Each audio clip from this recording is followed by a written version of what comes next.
Good evening, everyone. Tonight is Tuesday, November 13th, 2018, and the Board of Selectmen is back in open session after concluding their executive session.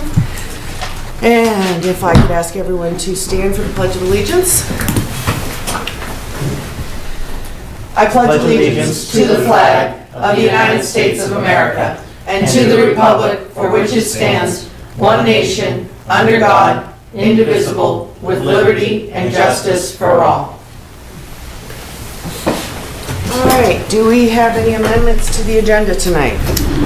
Madam Chair, if there is an objection from the Selectmen, I'd ask that we move the transfer station survey discussion, which is under new business, up to before the superintendent's of Public Works report, because I think it will tie into the solid waste discussion. I have no objections. All right. Anything else? I don't have anything else. All right, and, I'll make a motion to approve the agenda as amended. okay, seconded. All in favor? Aye. And the chair says aye. The agenda is amended, has been approved. All right, and here we go, ladies and gentlemen. The winter parking ban will be in effect from November 15th, 2018 through April 15th, 2019. On-street parking is prohibited between midnight and 6 a.m. and during active snowstorms. Town Hall will be closed on Thursday, November 22nd and November 23rd in observation of the Thanksgiving holiday. The third annual Downtown Air Candlelight Stroll and Tree Lighting will take place on Saturday, December 1st, 2018. Meet at the Rail Trail lot at 5 p.m. And if you've never been, it's very nice. The FY19 tax classification hearing will be held on Tuesday, December 4th, 2018 during the Board of Selectmen meeting. And last, there will be a special town election at the Town Hall on Tuesday, December 11th, 2018 from 7 a.m. to 8 p.m. regarding financing for the athletic field proposal. The last day to register to vote is Wednesday, November 21st, 2018, between 8 a.m. and 8 p.m. The last day to request an absentee ballot is Monday, December 10th, 2018, at 12 o'clock. Absentee ballots must be returned by Tuesday, December 11th, 2018. Anything else? All right. Do we have anyone here for public input? Okay, all right. Moving along. Mark.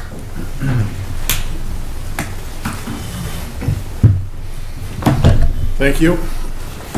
Did you want to do the survey now or at the end of business? Doesn't matter. I'm amenable, whichever we prefer. Whichever you guys decide. Yep. I thought you said before. I thought so too. All right, we can do it before. Which goes with the first item on his list, so. Okay. So we did get back the transfer station survey results. And we had 300 and, well, it depends on what question you looked at with the number of responses we had, anywhere from 321 through 315 responses. Overall, the important question was, are you happy with the current hours? And on question 2, the answer was a resounding no. About 61% said no, 39% said yes.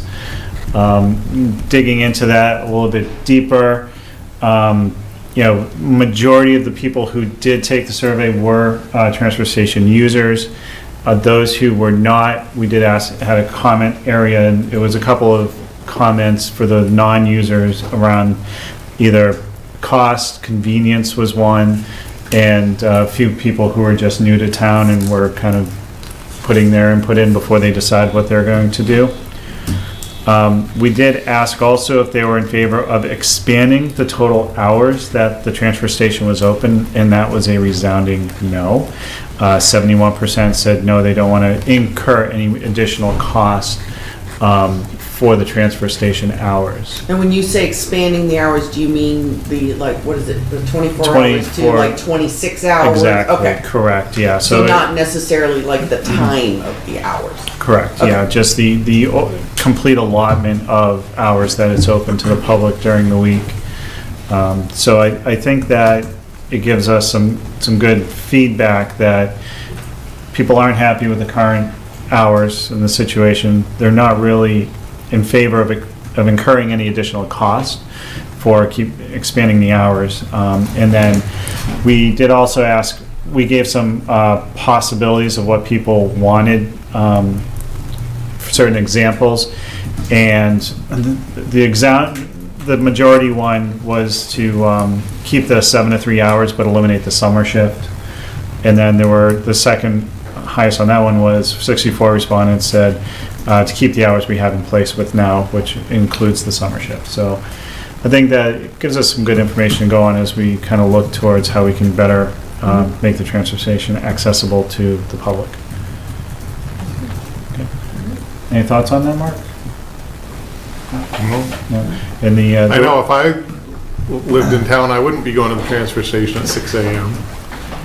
Probably 7:30, but I've done the 6 o'clock before, but only because I had to. It was the only time I could get there. yeah. It was very rare, though. So I did put together a narrative that did include some other information and included the comments, because we had a free-form comments area. I'd like to, if possible, put that up on the town website. Okay. There's no objections. I think that sounds great. Okay. That's all. Yeah, there were a lot of comments. Yeah. Always comments. Some very entertaining. Okay. Good job. Sounds great. Thank you very much for Thank you. Yeah, thank getting you. that survey done and, tabulating all the results and everything. It's really appreciated. I enjoyed it a lot more than I should have, to be honest. I got the feeling that you did, to be honest with you. It was just like, sometimes playing with numbers is fun. Did you just talk about the transfer station survey? Yeah, he just moved it up. Yeah. Sorry. Do you want a quick can you give her a quick Well, highlight? I saw the report on the, I'm sorry to interrupt you. No, that's okay. That's all I hope right. you won't make me move out of town. No, that's okay. No. So basically, the feedback was that majority of the people who took the survey were transportation users. Yeah. Most of them are not happy with the current hours, and resoundingly 71% do not want to incur any additional costs. So the number of total hours that the transfer station is open during the week, they don't want to go beyond that 24 hours. And on the examples that we asked for feedback on, the 7 to 3 hours without the shift during the summer was the #1 response. The second highest response was keeping the way they are now, which includes the summer 7 to 3 with the summer shift to 6 to 2. So it gives us something we can work with and hopefully make it better for all of our customers. Thank you. Any other questions on that? All right then. Okay, Mark. All right, the first item I have is continuation from last meeting on the solid waste fee and bag cost adjustment recommendation. The board had asked for a little more information. I did want to mention that I found a mistake in the memo that I prepared for tonight. On the second page, in the first sentence, it says estimated this would generate approximately $665,000. That's $445,000. I put an extra digit in my spreadsheet. So 445. 445. And that's pretty optimistic. That's with every household that is eligible in town. We have a lot of condos and things, and I did a percentage of condos and a percentage of rentals, but it's that would be the maximum if we had pretty much full participation in town. I did get some information on the surrounding towns. What's interesting is out of the towns that are, we're in a group called MassTOS. They take care of a lot of our, like we have to do third-party inspections. They coordinate a lot of the activities that we do. It's a pretty inexpensive operation. They coordinate the household hazardous waste. And so they gave me this information, and out of the communities that are involved in this, only 2 of them don't rely heavily on the tax base, and that's why some of these, for instance, town was it that was, they just started charging, I want to say, I think it was Petersham. Phillipston's $25 for a 2-year permit. A lot of these were just doing it because they were getting a lot of out-of-towners coming and dropping off their trash because they didn't have any kind of permits or requirements. Like Royalston was the same way. They were getting some out-of-towners coming in. So my neck of the woods. Yeah. So I also, in the table that I prepared, showed that I assume some costs to a regular user, so many bags, and also for a senior user. And currently, in Ayer, with our current rates, a regular user, it's estimated costs about $290 a year, and for a senior, about $100 a year. Under the new rate plan, it would jump up to about $370 a year for a regular user, and $135 a year for a senior. And when you say that, just in case nobody's understanding what you're saying, is that's adding in the So that's throw bags. That's assuming you buy a permit sticker, and you buy, so for the regular user, I assume they're buying 70 33-gallon bags, so about 1.5 a week. And for a senior, and I know Mary, you don't use this many, I said about 25 of the small 15-gallon bags a year. So Make it about 10, Mark. well, it's because you put your trash in your neighbors. I never. We had one woman who was using the big belly out front for, so someone told her that's not what it was for. So you have to make some assumptions, and I just kind of looked at what Well, I our just sales wanted to were versus, so. clarify, too. And then I used those same assumptions across the board, and they range from, as I mentioned, Phillipston worked out to about $152 a year for a regular and $62.50. Groton was a little less for a senior, that was $42.50. I think their senior permit's only $15. But Littleton is the other town that is on the tax base, and I couldn't find anywhere where it said what percentage, if it was 100%, but they're about $302 for a regular permit and about $79 for a senior. So very similar to where we are now.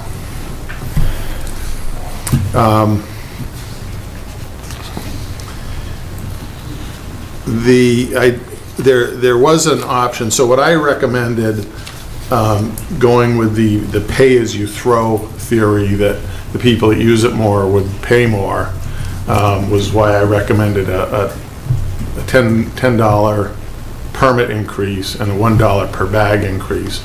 We could do it with a $20 permit increase and a 50-cent per bag increase, and that would generate about the same amount of revenue.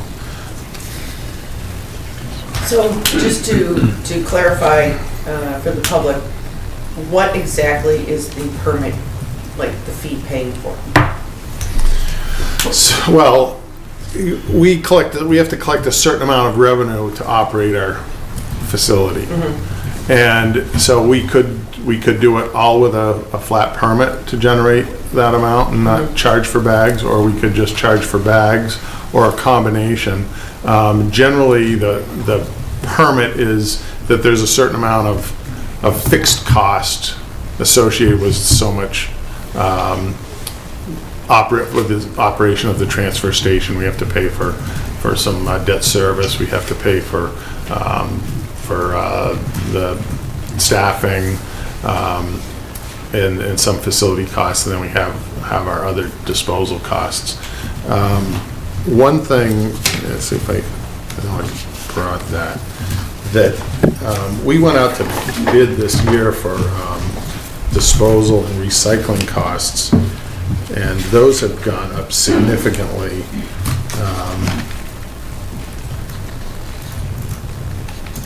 About the disposal cost has gone up it's about 140% of what we have in the budget, and recycling is about 150% of what we have in the budget.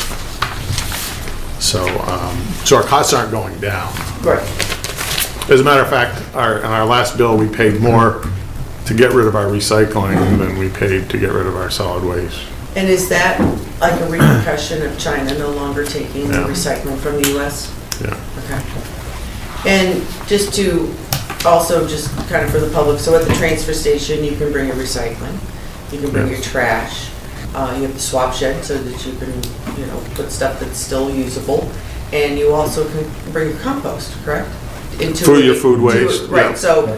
so if people were to compost or prepare it at home, that would also reduce the baggage that they may use. Yeah, and then we also have the metal pile, which is... The metal pile you know, and you the can brush pile, bring so- your old grill or your chaise lounge or whatever. Right. Yeah, the brush is free. In my town, we have curbside, but we have a brush dump for everybody, and that's a $25 sticker just to bring your leaves down. Right, so what, no, but what I'm getting at is I'm reminding, and hopefully there's somebody watching that has never been to the transfer station, just everything that you can do and bring to the transfer station. Obviously, if you're bringing a mattress, you get a bulk tag, which is acceptable. And, but also, if you want to reduce the amount of bags you're using, you could look into starting your own compost and then bring it there, which would also cut down the pay-as-you-throw bags, because instead of using 70, I think you said you might be able to cut it down to 50 or something. Yeah, and the recycling does not have to be in a pay-as-you-throw bag. The recycling is... Right, you just dump it in bring a it off, yeah. compactor. So, okay. A couple questions. The, and I know I'm going to take a lot of flack for this, the swap shed, do we track how much we end up throwing away from the swap shed? We do not. Okay. Because it can be quite a bit at times, Right, to be honest, which I know increases our weight that then we're disposing off, and nothing is really, I guess you could argue that's been absorbed into the fee, the sticker cost. The other question is, did you look at or think about increasing the bulk sticker costs? Not really. Okay. I think they're pretty consistent with other communities. Okay. And we do, so for instance, a TV, we have to pay to get rid of. Right. And the bulk, we know what that price is, and so that's why it's 3 stickers. Mattresses are the same way. We know how much those cost to get rid of, so that we adjust it proportionally on that. But I think our bulk tags are pretty consistent, and it's not a huge revenue generator. I don't have the exact numbers, but it's not like Okay. the... I was just the curious. in the bags. Yeah. Thank you. And we do have a 1-day sticker also, so we get a lot of people that live in an apartment, and when they move out, they'll come and get a 1-day sticker and a bunch of bulk tags. Now, are they able to get that 1-day sticker at the transfer station, or do they have to No, go they to have the to come to the DPW office? DPW, yeah. Okay, It's for that specific day, right. so they can't say, well, I didn't come on Saturday, so here I am on Sunday. If it says Saturday, that's when it has to be used.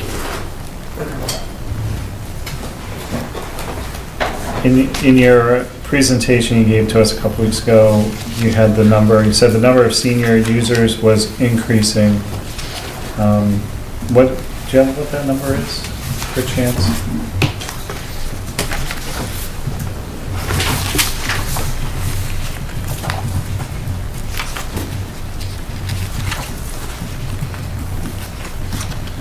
So right now, there's about 700 regular users and 580 senior users. Okay. And that ratio has been closing. Yeah. I don't know if I had the chart on that, but I did a chart that oh yeah, there is one that shows permits by group. And the seniors are slowly going up and the regular are slowly Okay. coming down. So if we're looking to expand our customer base, we gotta look at the younger people moving into town. And what age is it that you can get the senior state, 60? 60, yeah. And so, on the, what was it, the water discount? The water What is discount, I it? believe, What is age did 65. I we- believe that's we- 65. So, and I know And I'm we had- gonna get harmed for asking this question, but what if we were to maybe announce like in 2020, the senior permit will be age 62? Because then that would keep the regular permit price instead of just the senior price. But you'd have to give people some. Yeah, and I don't know the demographics. I know when we sell them, we look at, make sure they have to show that they're that age, but we don't track what age they are. So I don't know if that means that, we have a lot of people now that are 60, but none that are 58. Yeah, but what I'm saying is in 2020, we could say Right. that, the new senior age is like 62 or something, so, just thoughts. That's hard, it's hard to predict, because like I said, we don't have a lot of Right. the demographic information of what the different users are. And all of these things are a little hard to predict. Like I said, I'm making assumptions on how many bags we sold last year of each size. And I, quite frankly, was surprised at how many of the large bags we sold. Because at first when we did that, it wasn't super popular. But The 50-gallon ones? yeah. Yeah. It was something I was gonna ask you, it just went right out of my head again. Shoot. Oh, I know what it was. So as far as, getting the word out there, because some people don't realize that there's a transfer station. Sometimes when people move in, they don't necessarily come into town hall unless it's till it's time to maybe register to vote. So they wouldn't necessarily come in to say, hey, I'm new in town, what have you got? What about even sending out a flyer, even like with the next quarterly water bill, putting a flyer in there saying, by the way, did you know that there's a transfer station that you can bring your rubbish, you can bring your, you can bring your compost, and this is how much it could estimate to be costing you. Yeah. And then getting that word out, and you can include it with the bill. Because I think and the reason why I say that is because like if you send out a flyer with just like, DPW, like a couple of months ago you had to send out about the water, Right, PFAS. That, I looked at it, I knew what it was, but I kind of looked at it and I thought, somebody's gonna think that's like an ad or something, and maybe not even open it.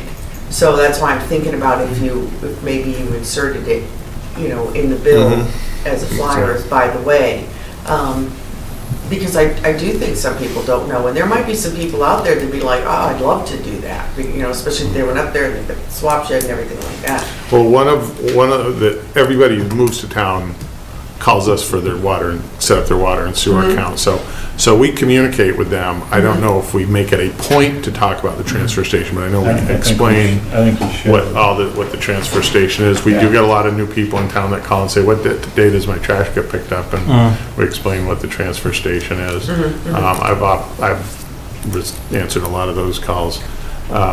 We get them here too. I'm just moved in. We did last year, we sent out a DPW newsletter, which had a lot of things about the solid waste, the transfer station, recycling, food waste collection, and things like that.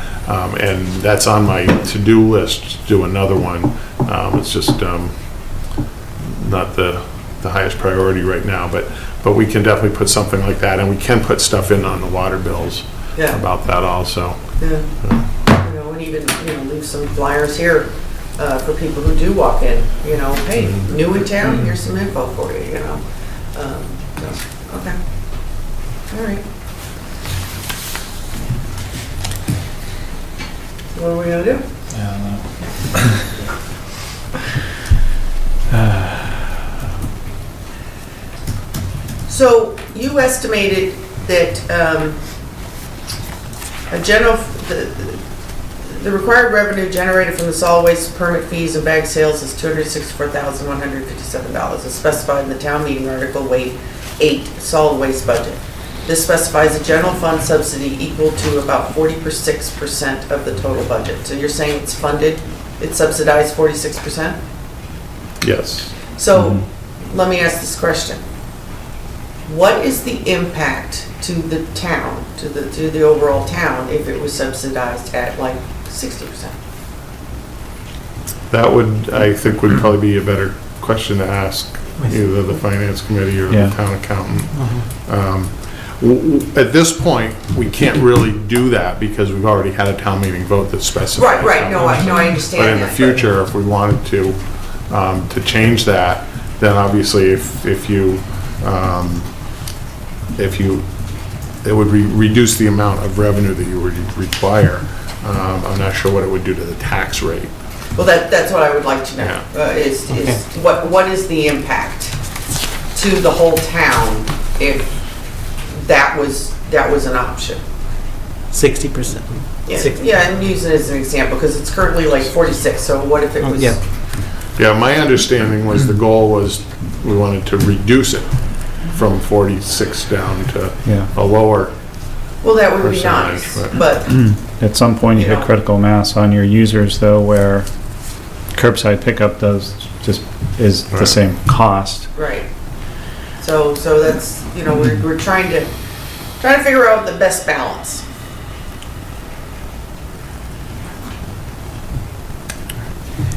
So here's my assessment, I guess, or my thoughts. So the increase on the annual permit from 80 to 90, I'm fine with. The senior rate going up 10 on top of the bag rate, I'm a little leery about. The second permit, I disagree with it because I get one, but then again, it's only $10, so that's fine. And then the bags going up $1. The only concern I have with the bags going up $1, I mean, I support the requested prices, is the fact that our recycling is now costing more to get rid of than our actual trash. So therefore, it's almost counterintuitive from an end user perspective to say, well, I gotta pay an extra $1 per bag I'm putting in recycling, but it's costing more for the recycling. And hopefully, this whole thing with China will resolve itself and things will start picking up again. So I think it's a trend that will reverse, but I'm fine with all the recommendations. The only thing I am leery on is the senior citizen rate, because the bag cost is also going up as much as it is. I would almost be inclined to hold the senior citizen rate at the $50 or split the difference and go with 55. It's a 580 users, it's a $5,800 difference at the $10. Well, I agree. I'm not thrilled about the increase for the senior citizen. And I also think, as far as the one-day permit, that's remained the same since I've been here a while. So it's and maybe you don't get that many, but I think that it would be okay to increase the one-day permit, even if it was the $5, and then even if you split the difference on the senior citizen rate to being just a $5 increase. But I do think that the one-day permit, I think it's acceptable to, raise that permit. Do you know when the last time that was adjusted, the one-day permit? It hasn't been since I've been here. Yeah, it Since you've hasn't been been here? since I've been here, so I do think it's time that should be at least considered. Yeah, but I bet we don't sell a dozen of those a year. Yeah.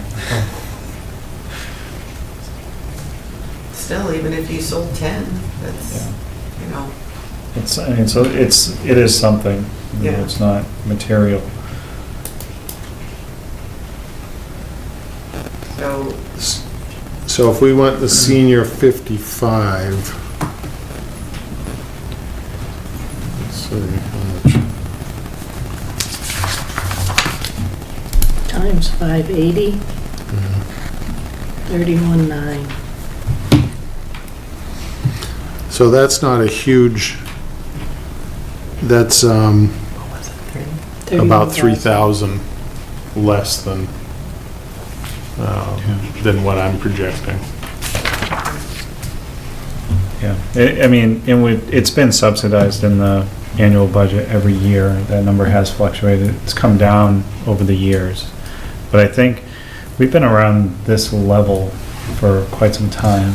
We haven't raised permits since I started here in 2012. That was the Okay. first. What So- permit, whoa, what permits have we not raised? Permits haven't gone up since FY13. Seems like we're talking about them all the time. Bags, but bags Oh, the have gone bags. up Yeah, every year since, well, they went up in FY15, and after FY15, they went up. Okay, so, And then they didn't go up in FY17, and then they went up in 18, and we're proposing in 19. and that was just the bags. That's right. But the annual But permit hasn't changed the permit hasn't since- changed since FY13, which was, back then we were doing fiscal Board of Health year, was so, doing it, yeah, too. but it was fiscal year, so that would have been in okay. All right, so- July Okay, so the 2012. permit fees haven't changed in at least 5 years, okay. I think we should at least increase the one-day permit by $5, I agree. because that hasn't been changed in at least 5 years, if not longer. And I don't think it's unreasonable to ask for just a little bit more.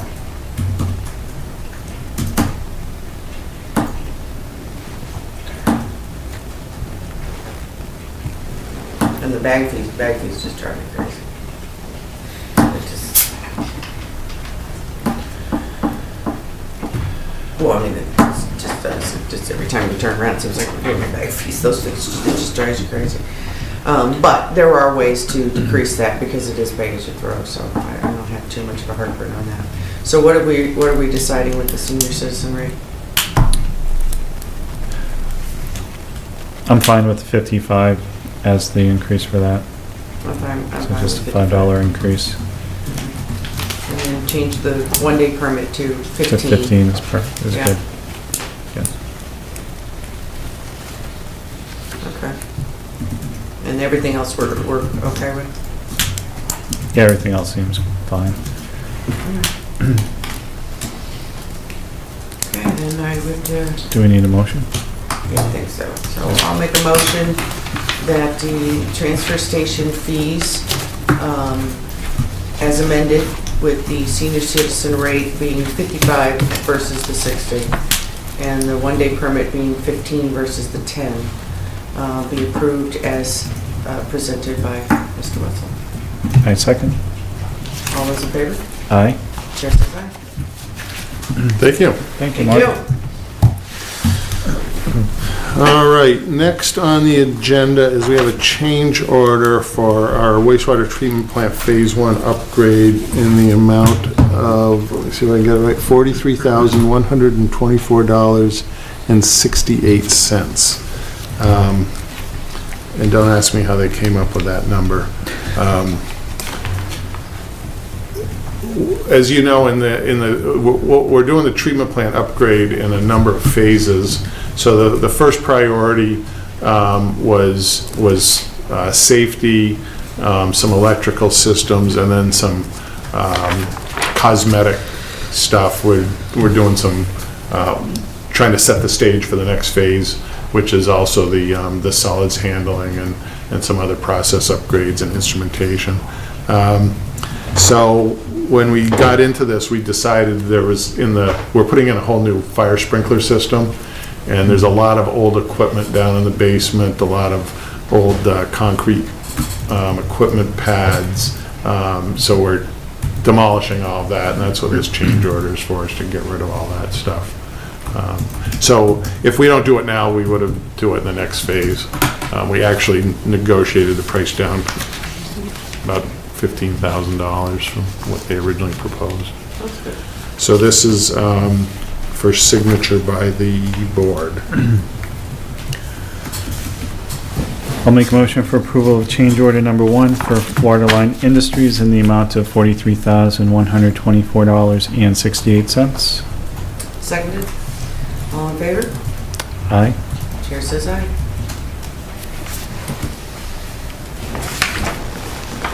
And that has a signature for the town accountant to certify it. Oh, yeah, do it tomorrow. The next item is for the Barnum Road water main. We opened bids, let's see if I got all my notes here.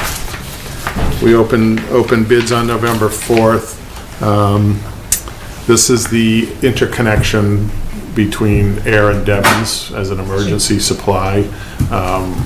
It involves about 1,100 feet of 12-inch water main on Barnum Road in Devon's that will then connect to the air system at the Barnum Road Water Treatment Plant, and we'll have an emergency of meter vault there that we, both communities will have to agree to open their side of the valve to use it, but we can send water to them, they can send water to us. So it'll be a pretty valuable emergency interconnection. So we received 11 bids, and J. D'Amico Corp. was the low bidder at $193,903.68. And they're the contractor, they just did the Pearl Street water main project. They did the High Street culvert. They did the Wright Road, Sandy Pond Road interconnection. And they also for Groton did their sewer tie-in connection. So, and they do a ton of work out at Hanscom. You might see them around out there. So they do a really good job, very qualified, and so I recommend that we execute the agreement with J. D'Amico Inc. And that is for signature by the board. I'll make a motion, we approve the contract for Barnum Road water main and meter vault to J. D'Amico Incorporated of Randolph, Massachusetts, as presented. Seconded, all in favor? Aye. Chair says aye. And that just has an attest for you, Carly. Okay, on someone's signature or whatever. Yeah. Mark, I forgot to ask you when we were talking about the waste fee, have you come up with any ideas for a price for Devon's, if anyone wanted it from Devon's? No, but I would, basically, what the price would be, we just tack on whatever the tax subsidy is. So it would be about 50% Double the cost. So it's, but I'd have to look at, because they're buying bags for the same price, so I'd have to look at, their fee would be probably more like double what we pay. Like 160, Yeah. 180? Yeah. All right. I mean, it's not a bad idea to have it, you know? And if nobody comes and uses it, it's no loss, but if somebody wants it, you know, it's a possible gain. And, you know, as we talked about, and Selectman Hood had brought up, was if we get more users there, you know, we have a certain number of flat costs. That doesn't matter whether you have one user or 5,000 users, you have certain set costs. And so if we can bump up the user price, what the issue is, you know, we're getting close to what a curbside price is. So I think you can get Waste Management to do your trash for a year for about $600. So people weigh whether they want to come to the DPW, get a sticker, get bags, and go to the transfer station, or just pay a little bit more and have someone. Because we're in Pingree today, and it must have been Waste Management Day up there, because they have about 1,000 customers in town. Right. Yeah, I pay $408. I have that E.L. Harvey, so it's $34 a month. But it's just easier for us, you know, in town. We don't have time to go there, so. Right. Some of them are cheaper than Waste Management. They're expensive. All right. Great, thank you. Thank you, Mark. Is there anything you want me to stick around for? Thank you. Have a good evening.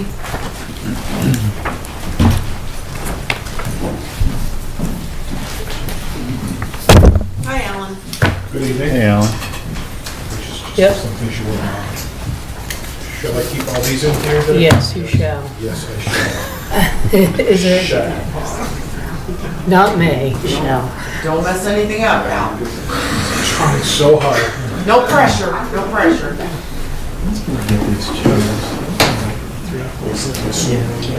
I got it. Go past the fire station, start right at the, you got it. Here. You got it. 20, I'll do It's in the- 14. Isn't that a nice picture? That's a pretty picture, yeah. Good. That helps me attract good new development to downtown. It's your town's Christmas card. I like where you're going with that. That's the former trash barrel that once was. Okay, thank you all, through you, Madam Chair. Alan Minoyan, Director of Community and Economic Development. Just here this evening. So over the course of, time, we are trying to continually implement high-quality new design treatments into our town and the downtown.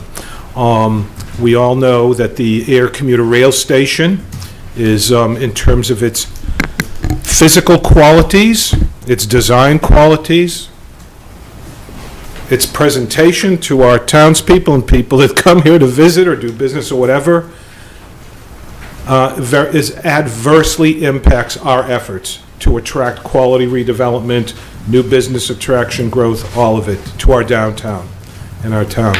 So we've been working, to do things here and there. We had a successful thing with the fence, which people love the fence. We did it across from Town Hall way back when.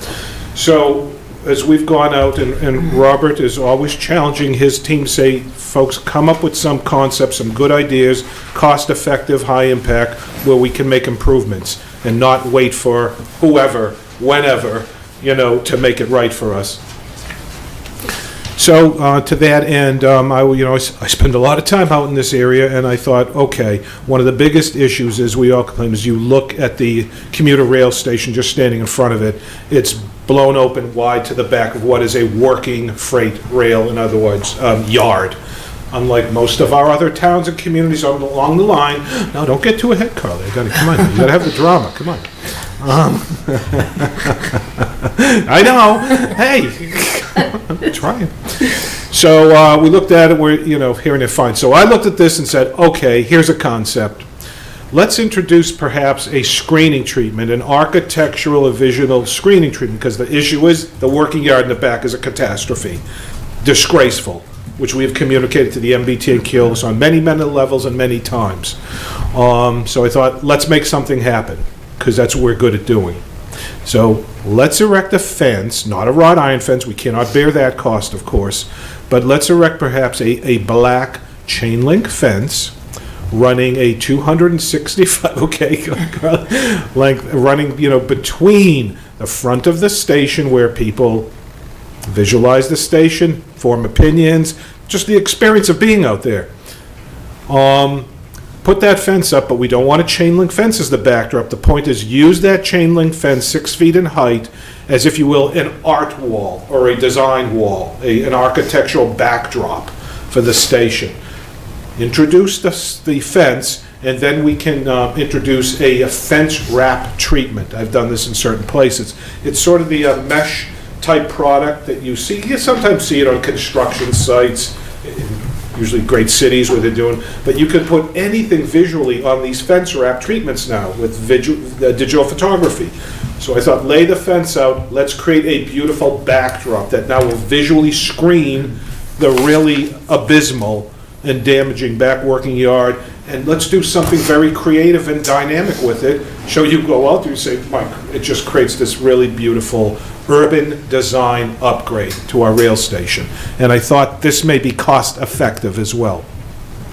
So I wrote this up, submitted it, proposed it. We ended up contacting an official with MBTA Kilo, said, come out, we want to pitch this just to see what your reaction is. They came out, responded. We met out there, Robert Carley and I, with Kevin Biggins from MBTA, and said, here's our concept to do this fence. He responded favorably, saying, that's a really good idea. Fine. When I first proposed this, I thought going into it, frankly, we are most likely, meaning the town of Ayer is probably going to have to bear the cost. As we did with this fence over here, they weren't going to, they would have left that chain link fence there forever and left it the way it was. So I went in thinking, well, we may have to, bear the cost for the fence and the fence wrap treatment, knowing that I then would have to, find these funds and make it happen somehow. We went out, and lo and behold, as we were speaking, they said, well, Alan, they said, they being MBTAQs, we do have, of course, a fence program, because the other dangerous thing for them here is they're not so concerned, in my opinion, about the aesthetics of downtown Ayer. I think that's obvious. What they are concerned with, though, is, and I see it every day, how many people walk over these active tracks all day long. It's a miracle, frankly, that we don't have more carnage out there on those tracks. This is going on. This is a great concern, and so I think this is what motivated them to, here's a chance to create just another barrier so there aren't as many people walking through. And I said, fine, if that's what gets you, what you want, it gets us. They didn't inform us directly, and then again, of course, Robert, the town manager, have sent to my opinion, a great letter, a backup letter to them, with all these issues that are going on out here. Okay. They responded with, we didn't know this, I found out, I happened to be out there a few weeks after, I look down the line and I see this. They're installing the fence. As Robert said immediately, Alan, are they installing the type of fence that we needed? Now, fortunately, yes, they did. They installed exactly what we proposed. Thank goodness. So now we're at a place where, okay, the fence is up. Let's do the fence wrap treatment. We've gotten some estimates from one of our trusted partners, J&S Products, right here in Ayer, and they handle this type of product. They were estimating for 265 linear feet to do this, approximately $6,000, 5 to 6 for that fence wrap. You're talking 265 linear feet. What would happen is we would submit to them a digital photograph of what do you want it to be. Then we get into the whole design thing. I could meet with 10 people in a room, and all 10 people would have their own idea of, Alan, this is what should be the visual, presentation on this thing. I submitted, that's my responsibility to submit some design iterations and concepts. I submitted a couple, we had a good internal discussion, and the concept that most folks responded favorably to internally, which was my first one, that I thought, well, it might be a little much, proceed. I don't know how many folks have ever noticed standing in front of our beautiful 1876 town hall and cast your eyes upward. I was wondering where you got those images from. Okay. And this is what fascinates us, that thousands of people every day go by, they never look at it or notice it. Those tiles, they are ceramic tiles. They're not mosaics. They're ceramic tiles. Were manufactured by the Robert Minton Taylor Tile Factory in England. Trent-on-Stoke. If you look at, we have one of these that survived when they redid the building years ago. It's at the library. The back of the tile is impressed. Robert Minton Taylor, Trent-on-Stoke. The only place you will find 1876, this period, Robert Minton Taylor ceramic tiles of this type are in the British Museum. These are treasures. They're national treasures. I ran into a gentleman out front, actually, earlier in the year, and he looked at it. He was from England. He said, do you know what those are? So I said, I do know. He said, do you know what it costs to buy one of those, if you could find one somewhere in the world? I said, I think I do. He's like, you have a treasure house sitting on you. And I said, well, I know, but a lot of people don't. Probably even noticed them and looked at them. They're really hip and modern design. So we thought, you could forward, right? There they are, close-up of them. Absolutely magnificent. So one of the concepts was to come up with, let's do these tiles. And it might be a little much, and say what you do is you would make panels for each of the fence things. So they're replaceable panels, and they go down the whole run. The cool thing now, you people will see that out there and say, what are these? What is this design? Where did this come from? And Carly had a great idea saying, Alan, we should do a beautiful interpretive panel on one of them out there saying, do you know where these are? You've probably walked past them 1,000 times. You've never seen them. Discover them. Go out and find where they are in Ayer. You probably walked past it today and you never noticed them. And then give a beautiful interpret of what they are, why they are here, and it's really reinforcing the authentic heritage quality of our town. And it creates an anchor, so a lot of folks say, well, but the rail station look tiles, we should maybe walk up to Town Hall and look at the tiles. Or you can look at the tiles at Town Hall and say, let's go down to the rail station to look at them and read it.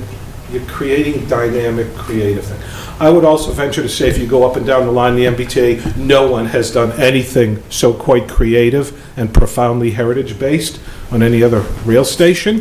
I think it'd be a really powerful, amazing introduction to the public space design of our town and our rail station. So this is where we are at, and I am before you tonight simply to explain our process, how we got here, why we think it is so very important. I know for myself, I am actually finally getting traction on prospective developers who are interested in acquiring property around the rail station here and there. Folks not from town, out of town, that are talking about doing what we need and have hoped would happen for many years. However, in each case, they stop, they look across, they say, Mr. Minoyan, and they do one of these to me. This rail station. You know, I would like to do quality development. I thought we were getting directions. I would like to Turn do, right. you know, quality investment type. However, I am not going to place high-quality new development and a major investment here in the middle of what frankly looks like a disgraceful zone of catastrophe back here. It is abysmal. Mr. Minoyan, are we going to see upgrades in this station area? Yeah. I would like to do something, invest some significant money here in this downtown, but I cannot have it next to this. Right. So, and I know there's a case that could say, hey, the MBTA and Keolis, they should be paying for all of this. And what I've learned in doing economic development, you can wait forever for others to do what they should be doing. Who suffers for their procrastination and their budgets and whatever it's going for? Our taxpayers. Because we're not attracting the development we should be in this downtown to relieve the burden off our residential taxpayers going forward. I guess we could wait 6 months for Keels to decide if they want to fund the screens. We could wait a year. We could wait 2 years. It's not going to hurt them. It's going to hurt our local taxpayers in the long run. So, again, we can wait for them to do the right thing, or we can do as we did across the street or offense and other things. We can make it happen for ourselves so we can control our destiny. And I hope, we tried to do this in a way. I think it worked out well. The Star Wars movie controlling us.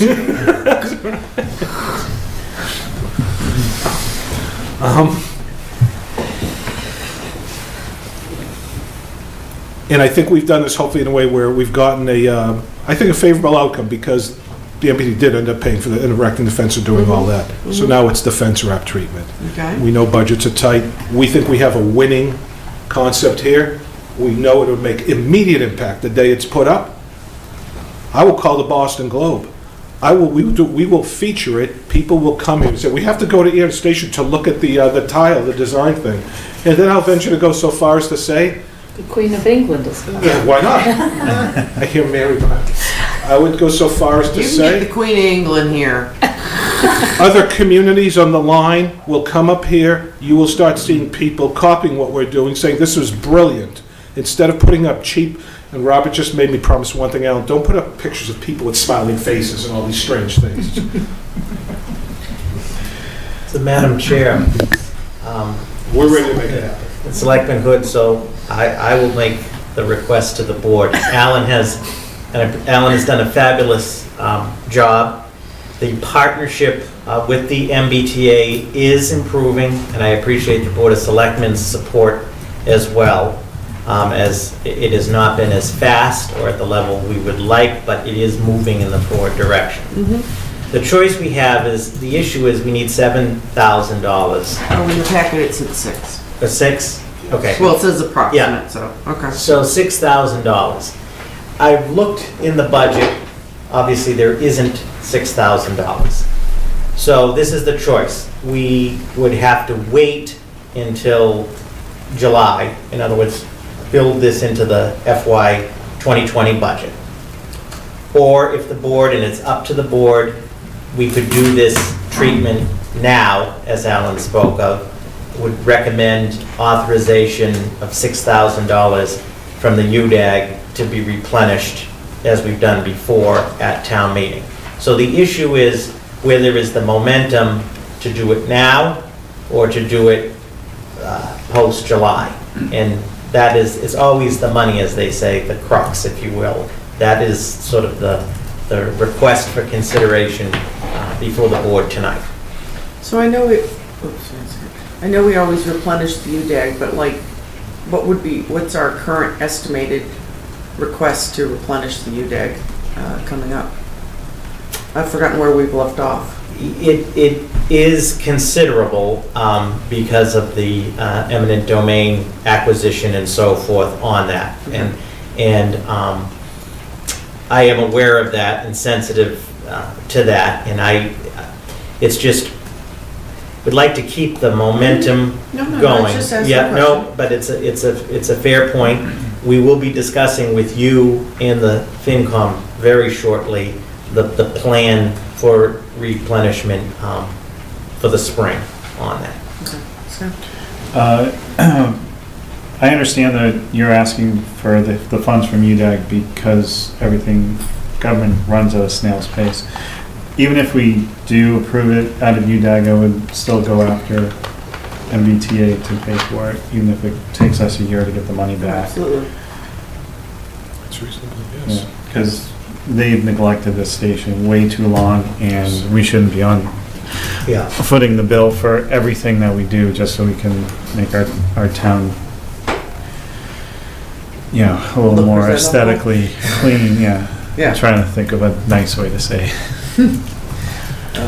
And I will say, and I agree, very much concur with Robert, that we seem to have the momentum with them now, and what we in my department hope to do by things like this.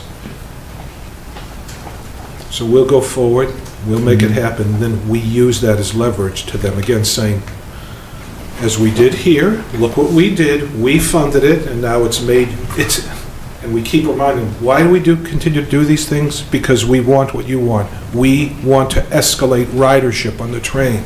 That's why we're doing this. Right. That's what you need desperately. So we hope by our doing this again, I'll say, okay, once again, we bared the brunt of it, we made the great thing happen. What are you doing now next on your end? Right. Because once again, we showed, we put our skin in the game. Right, and High we quality, copy our too, what we elected do. officials to So, let them know. That's right. And then we use that to our leverage. So I agree with you, to the utmost, saying, once again, we stepped up to the plate. Not only did we do it, we did quality for your line of research. So- Now, what are you doing next? That's right, and they all get reelected, so they can now go back to work. Yes. Campaign's over. So we'll put them to work. So, Scott?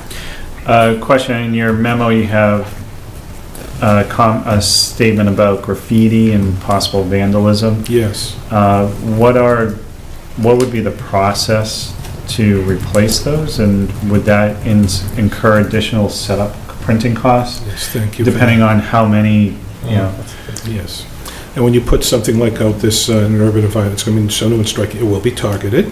And so what we do is, instead of, you have a 265 linear run, what you do not want to do, what you could do is just take one massive roll. This whole thing is printed out, and you do just this whole model and you lay it out.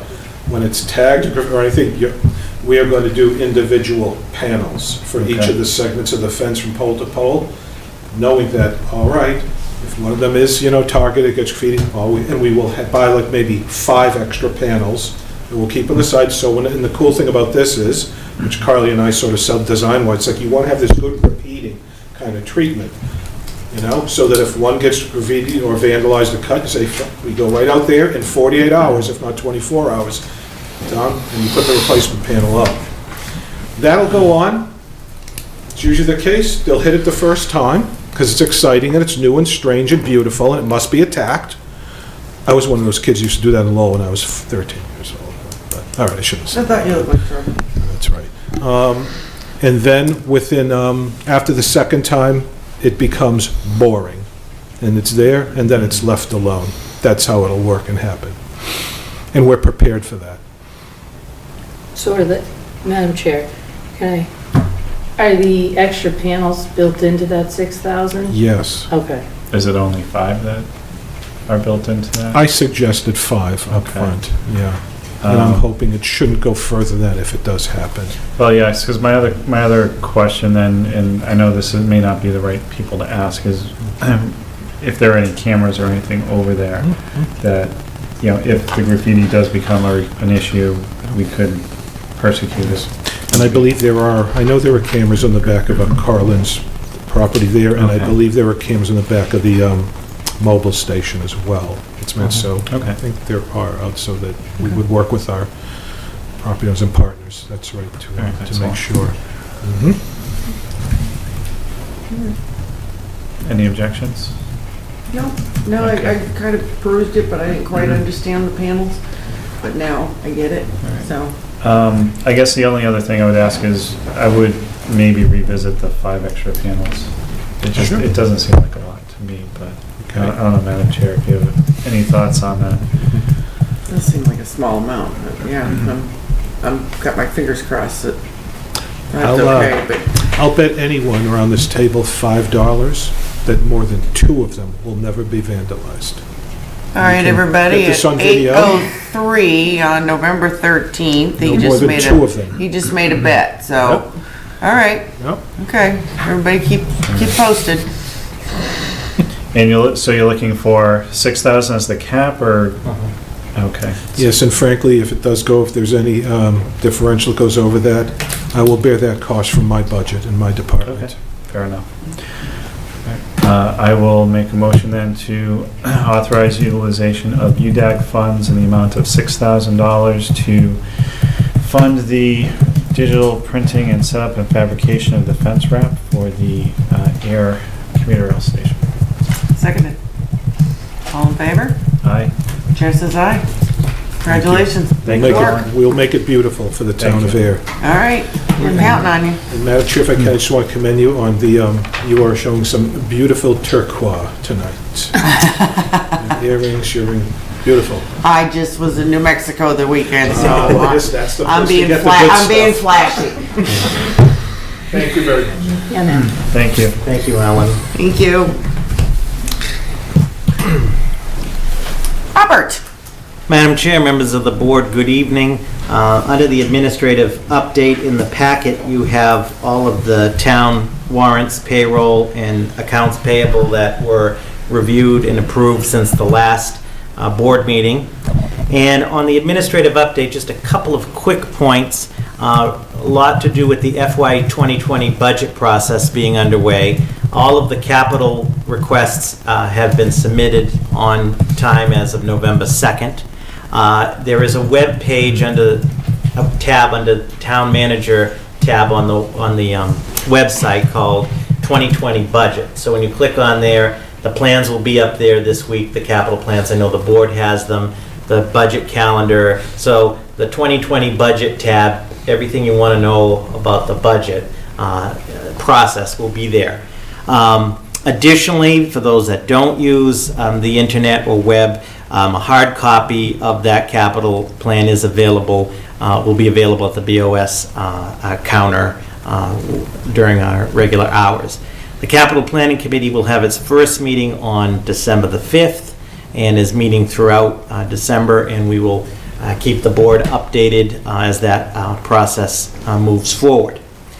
The FY 2020 directive for the regular FY 2020 budget, I'm meeting with all of the departments tomorrow. We will issue that. All of the budgets will be due December the 14th, so that gives them a month. And then for January 4th, all of the final material will be transmitted to the BOS and the FinCom. As I've stressed to all departments, these are drop-dead deadlines. If they're not met, then you run the risk of the previous year's amount and/or would have to come to the Board of Selectmen for authorization to change any extension, because we have to stick to that deadline. The directive is largely going to ask, as in previous years, for departments to prepare level-funded budgets Any new items, of course, broken out in defined / justified. And as what will be new this year in the directive is I'm asking all departments, where possible, to demonstrate some budgetary efficiencies and/or values. Now, when you say a budgetary efficiency, instantly people think layoffs and so forth. What we're looking for is in that budget, and we'll do more detailed analysis with the internal finance group, the finance committee, as well as the buy board, is in many of the budgets, some of the line items, if you do the analysis year after year, they're never spent to the maximum amount. And we're talking in some cases 6-7 year history. We need to adjust those accordingly. I mean, I think we all understand the budget is a key tool to accomplish the people's, business and to have the highest standards, which we do have.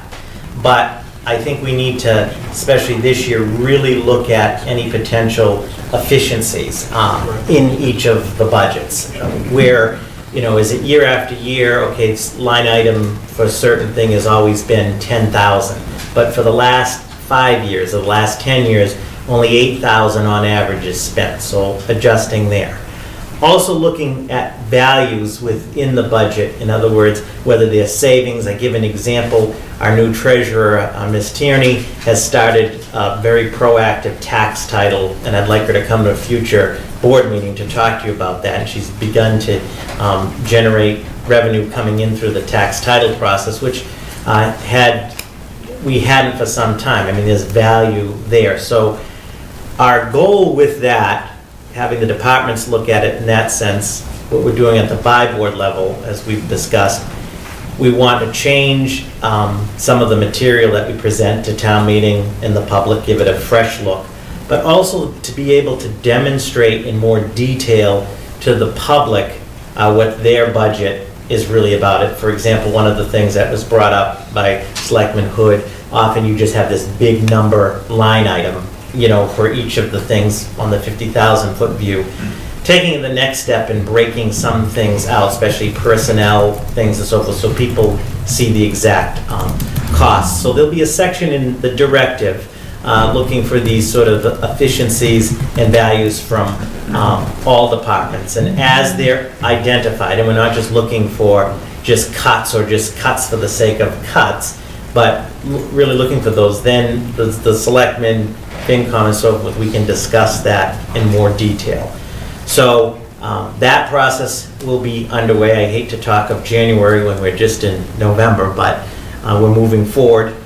If I could just plug again, December 4th is the tax classification hearing as part of the BOS.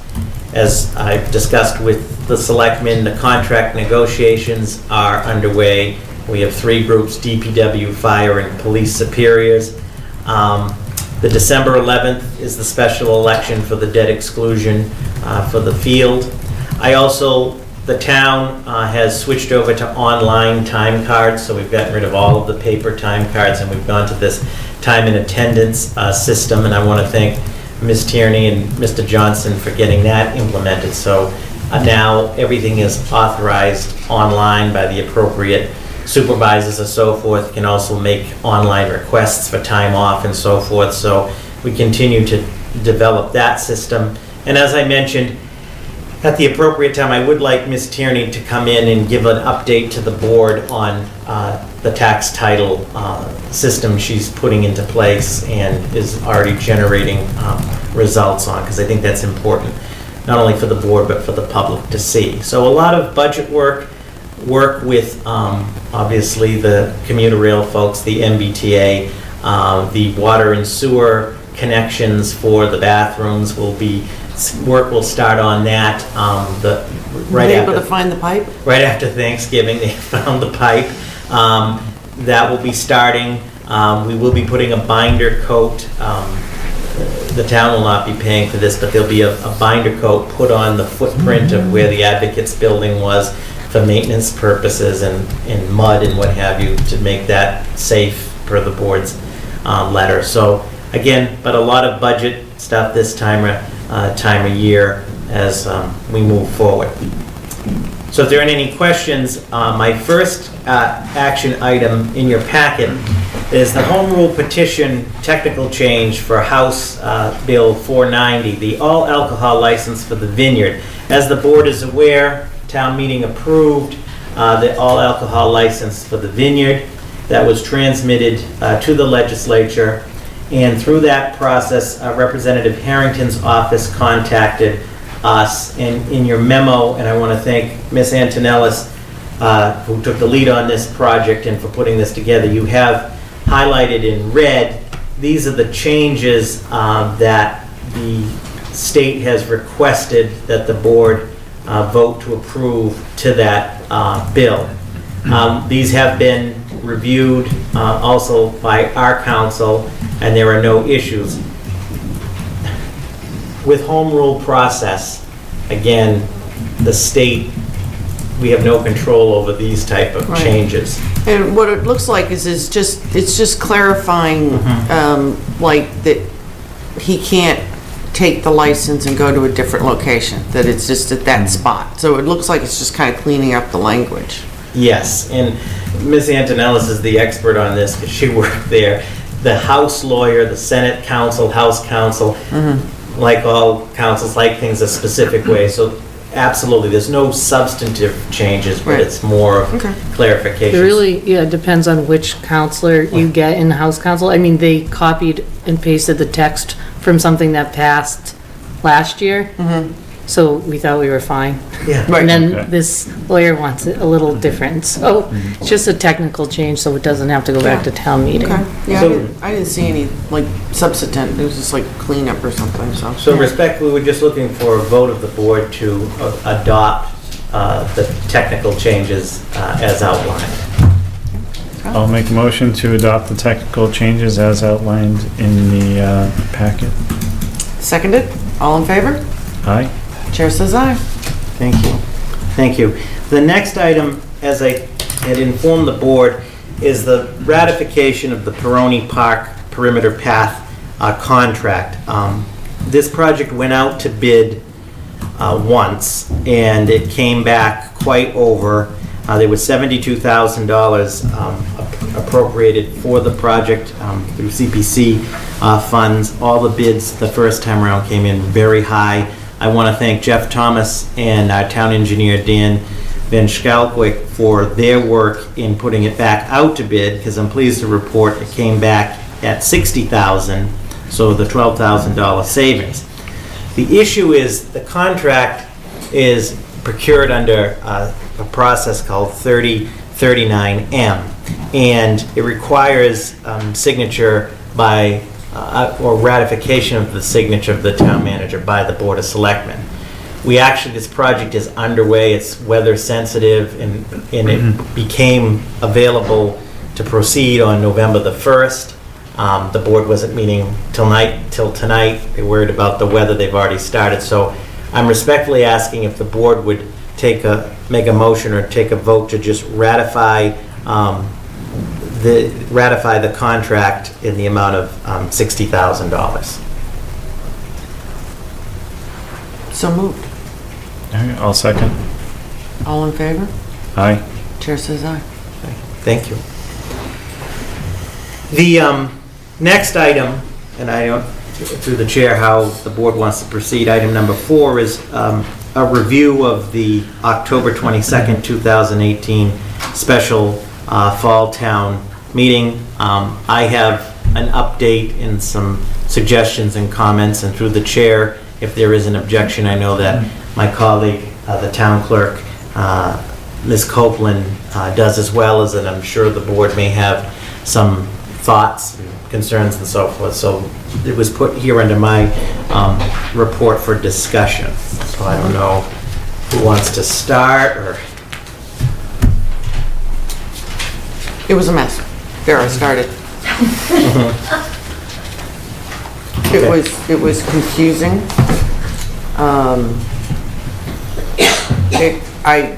I still have PTSD over it. It was embarrassing. And we cannot allow that to happen again.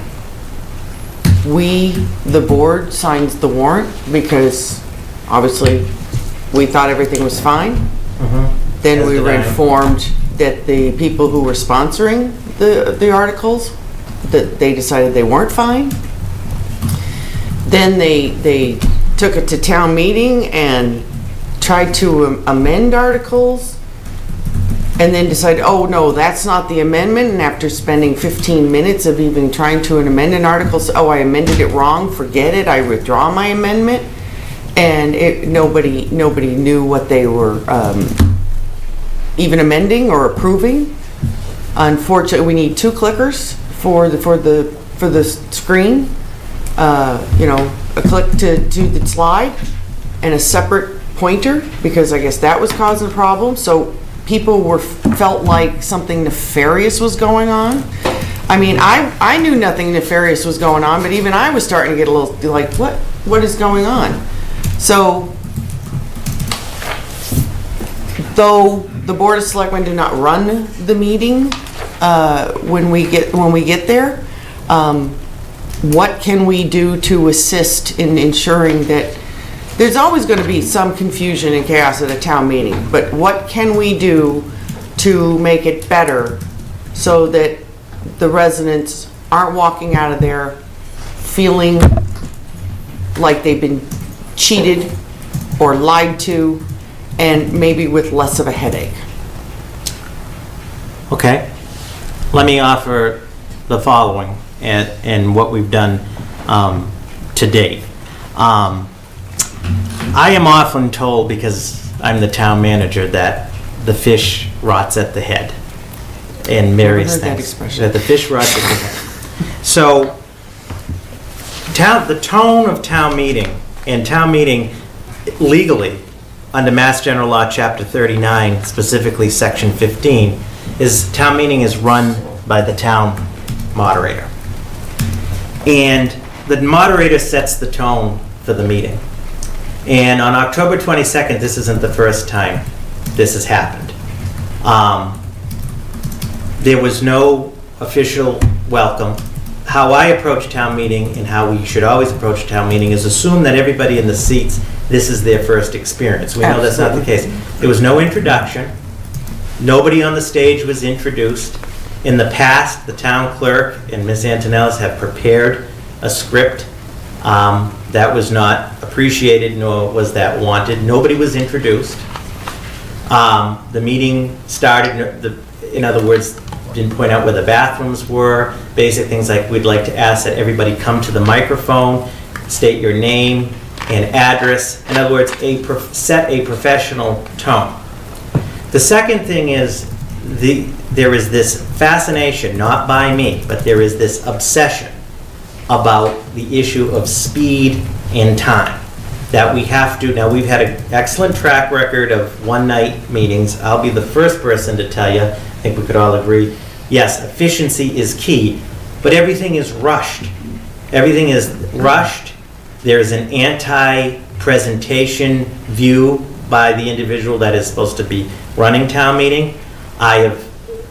This isn't the first time, so all of my observations are not just based on the 22nd. I've been told that there are to be no presentations. I've been told that all presentations have to be approved by the moderator. I can't find this rule anywhere. And it's not in the I don't think it's in the resident guide to town meeting. And I know the board... That was written by the moderator. Yeah, and I know the board, because the board, and I appreciate this and I agree, you're moving towards more public outreach, more information, more involvement, but yet the individual responsible for running these meetings has the exact opposite view.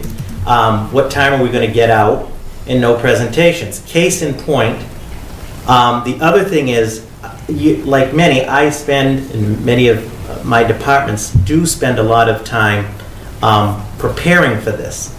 And the individual is ill-prepared in that doesn't even understand the rules of town meeting. How many times on the 22nd was there a question whether it was simple majority or 2/3? And an argument with town council, when town council informed them this is majority of 2/3. Quick question. Yeah. Was the moderator invited tonight? No. It doesn't matter, he doesn't respond.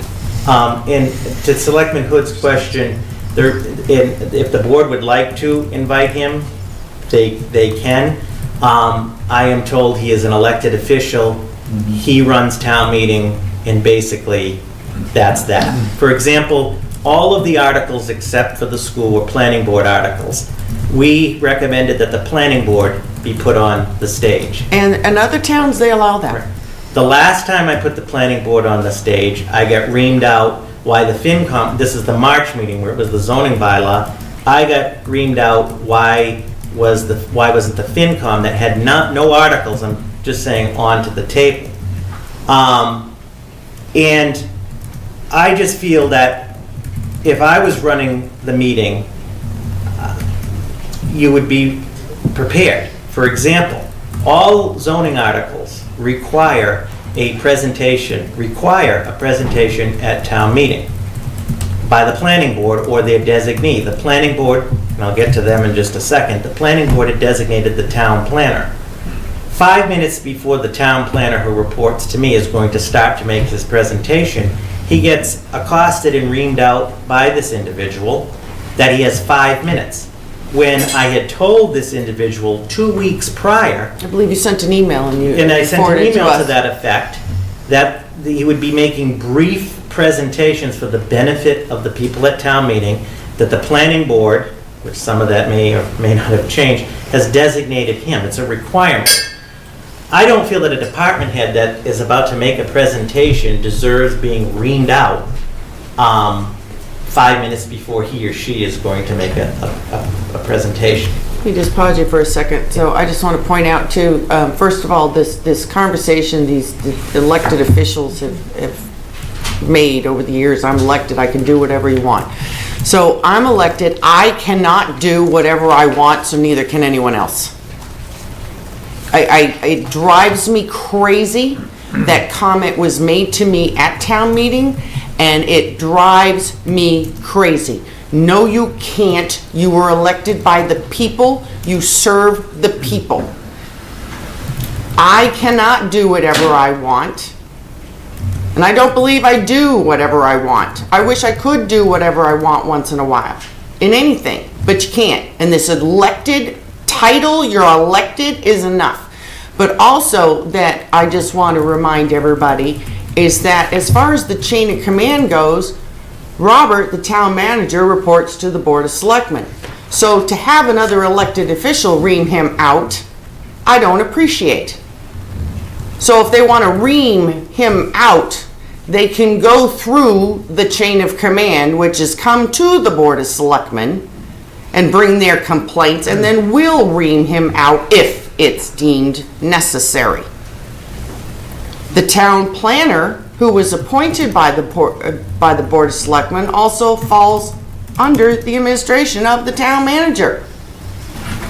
And to yell at him in public like that. Now, I understand that we're all going to have our heated moments, and I'm sure over the years that, you know, we've snapped at you in public, and it's not right. It's happened, but it's not right.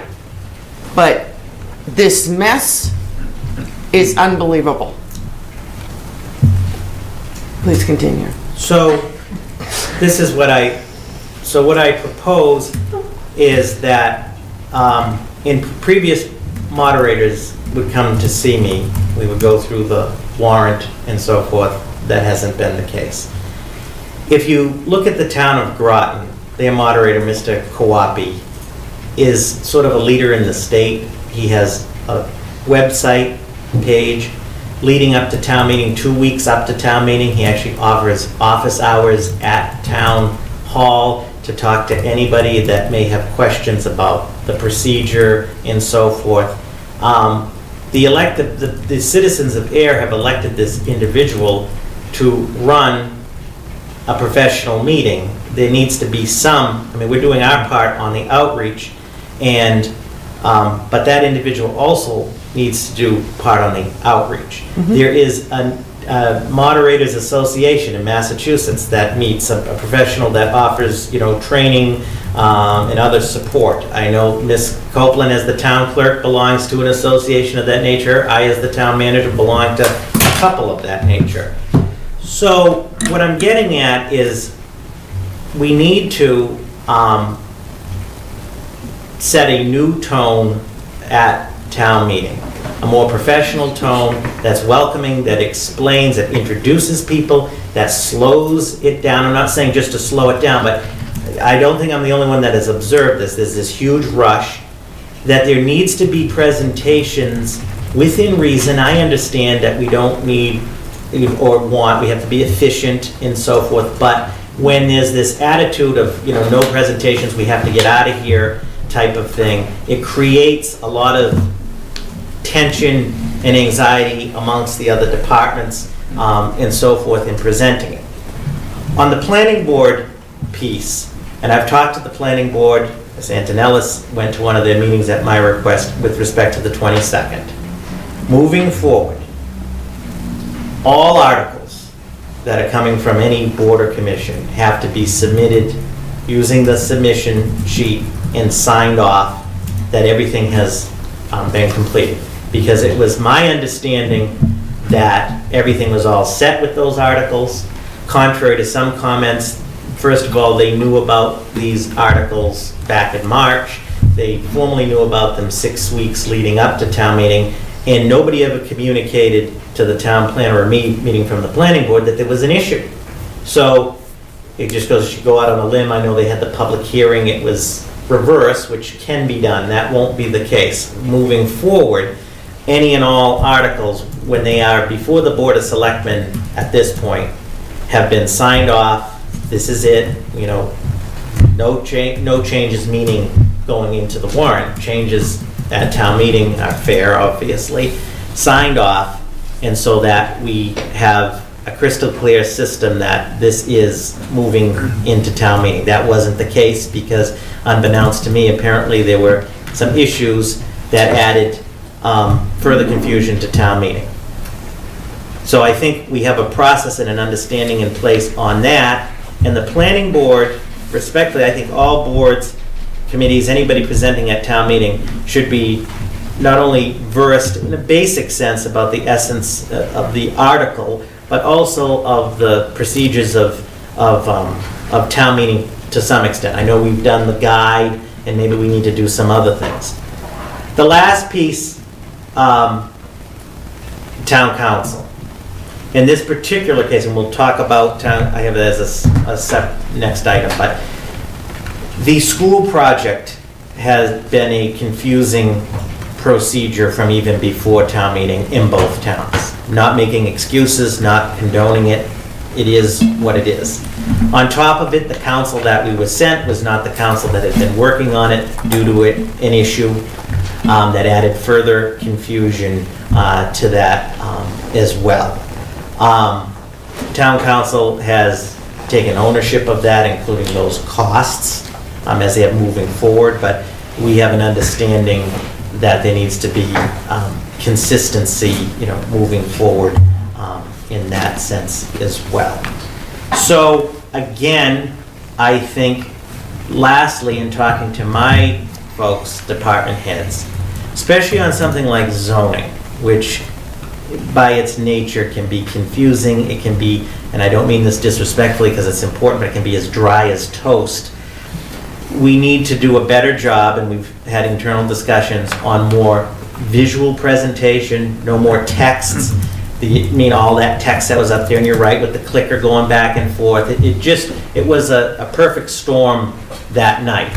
Lessons learned, not excuses, but moving forward, more visual presentation and more condensed. That's sort of my take. I know that in the interest of time, if the board is interested, I know that Ms. Copeland has some observations as well, because really town meeting is, the town moderator, the town clerk, and myself need to be working together moving forward on that. But I know she has some observations and frustrations as well. Susan, did you want to come up and say anything, or are you good? I'd like to hear from her, please. Yeah. I just, yes and no. Well, that cleared that up. We'll go with that. I think, no, because thank you. We value your input, that's why. Oh, thank you very much, I appreciate that. So yes, we've had this dialogue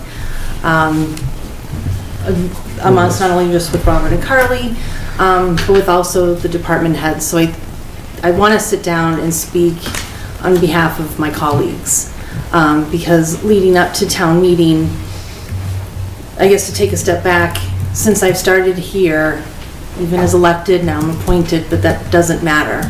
I'm an employee of the town, and I work in that title, and I take great pride in that. And I especially take great pride in my name, because that is what is out there, and I want my name to be respected in what I do. The same can be said for all of my colleagues.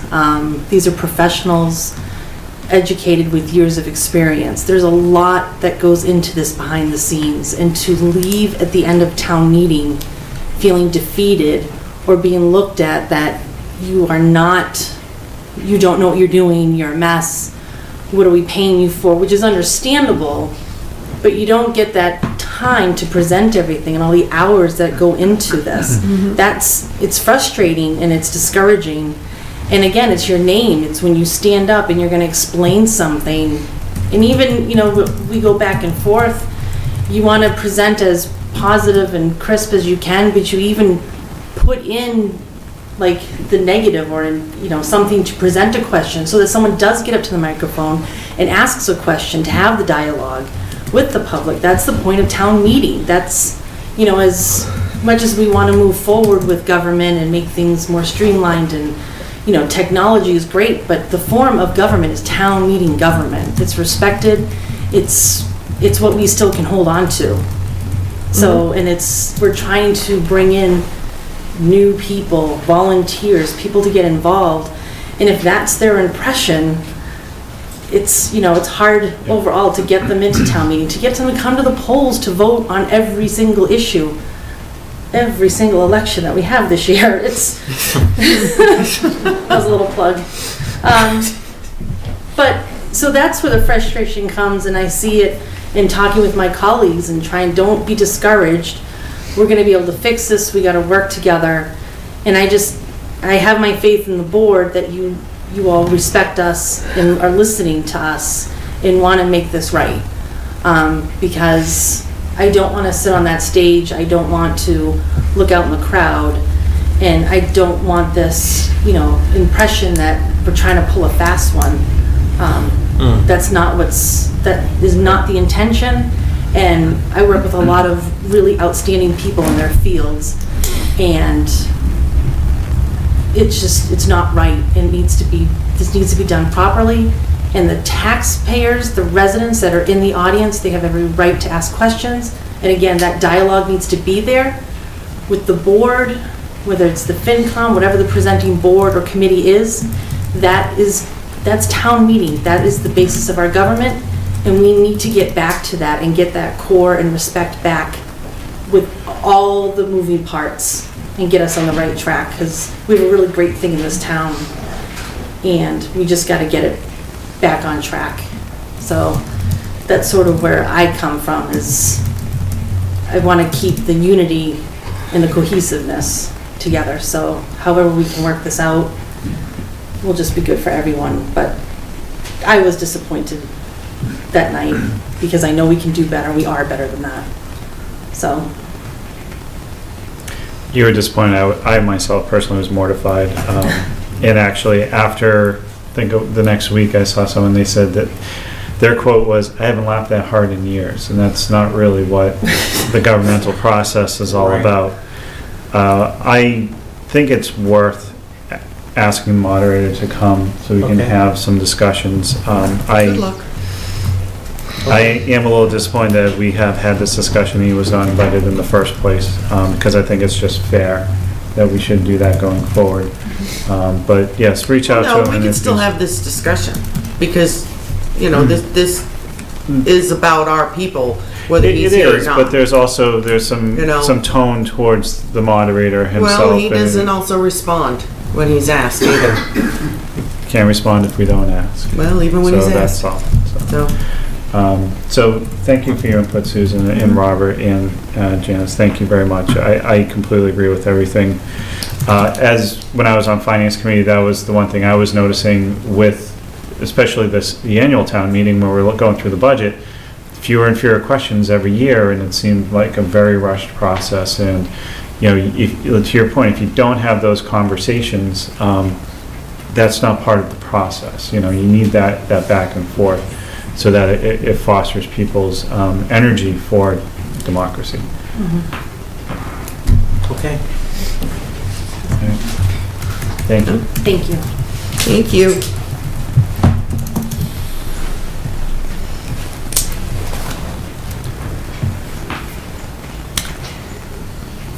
Okay. All yours. The next item is I'm respectfully recommending that the board appoint Ms. Lauren Metzler-Beretta to the Ayer Cultural Council. Ms. Metzler-Beretta is an Ayer resident. You have her letter of interest in your packet. I think she'd be a great addition to the Cultural Council. And is there a term on that? Is it? It was 2019. Yeah, so appointing her to a term to expire June 30th of 2019. It's an unexpired term. I have no objections. I have no objections. I'll make a motion to appoint Lauren Metzler-Beretta to the Ayer Cultural Council for the term expiring June 30th, 2019. Seconded? All in favor? Aye. Chair says aye. Congratulations. Thank you. The next item is a discussion about a potential request for proposal for town council services. As the board is aware, town council is actually an annual appointment by the Board of Selectmen, generally done when the board does the appointments in one of the June meetings. And we have, KP Law has been Ayer's town council for quite some time, well before I even came here. Been here 8 years. They've been the council for quite some time. Prior to them, actually, Judge Robert Gardner, in a capacity, had been counsel. And so I know that the board has had some frustrations, as I have, on some recent issues with town council, one being the whole issue with this school field project, and then sort of the icing on that cake was with town meeting, when the other attorney that wasn't fully privy to everything, which was very frustrating. And as I mentioned, there are no excuses. I've talked to them. They've owned that, and they've owned those costs as well, which at least is a good faith gesture. There's been some other frustrations as well. I mean, KP Law, from my vantage point, I think has overall, despite some of these issues, has served the town very well. They are a leader in municipal law. The thing is, they have attorneys that specialize in all different fields, as the board knows, as opposed to a one-shop type of operation. Their rates are very competitive as well, so I think there's a lot of positives. However, the board has discussed several times over the years about, just going out, whether it's a formal, going out with an RFP to look at other town council services, to go through that process. And many towns, municipalities do that for town council and other services from time to time. I think there is merit to that process in the sense that, yeah, you're getting the most competitive and so forth and what have you. So I put this under my report to sort of discuss what the board's thoughts are on that. The RFP process for town council services, there is some work involved in putting that together, but it is doable. We would want to get started on that, I would say, prior to June, have all that information. So we'd want to start that process sooner than later. There's the formal process. We could also do, which I haven't done, look at there are some other firms in municipal law. If you do, there are some other individuals that could offer services and so forth. I think one of the things, challenges we have too, is that we have a lot of matters that are currently open and active, and when you make that switch, if a switch was to be made, we'd have to factor all of that in. Lastly, town council is aware of the board's frustrations and concerns, and they'd be happy, when I say they specifically, Attorney Mark Rich is the principal, every town has a principal, would be happy to come and meet with the board at no cost, but meet at the board to further discuss any issues and so forth. So that's where we're at. I don't know what the will of the board is on moving forward, but we have, the Selectman Livingston has brought up, and since you've been on the board, the board has talked about doing some kind of RFP process to sort of keep it fresh and at least do the process. And we never have done the process, at least in the last few years. Not since- Yeah, since you've not- been, Yeah, yeah. definitely, so, I mean, it certainly, it has been mentioned over the years, it's never been formally discussed by the board, and so I did feel that it was time that we formally discuss it, especially over the recent, just the confusion over the past few months. But it, just to make the public aware that if the board decides to do this, and even on the off chance that someone else was to get the bid, they would still be involved with us for current stuff until that was all resolved. So it wouldn't be a clean break. But also, there have been members of the town that are, they look at town council costs, and that concerns them. Of course, it also depends, town council costs also depends on whatever is being done in the year, so it's not always a good factor, but, just something to talk about and consider. I think one of the things we would need to keep in mind is the number of items that we do have open and how long those are going to play out. They're going to be more than a year. I don't think it's worth looking at an RFP. But if it's something that's going to be, 6 months, 3 to 6 months, then maybe it is. I also think it's worth having them in to have a discussion, to say, we are unhappy with certain things that have occurred. It may just be lip service, but at least let them know that, I guess, they're under our watch and, tread cautiously going forward. Yep, I think that sounds reasonable. Why don't I propose this for the board, in terms of scheduling, if they would come out, we can figure this out, come out for a brief meeting with the board. I think and we have done that before, both good, bad, and ugly, so I think we're due for that. And then I'll take a look at the amount of the current items that are open and so forth, so at least the board can get a synopsis of that.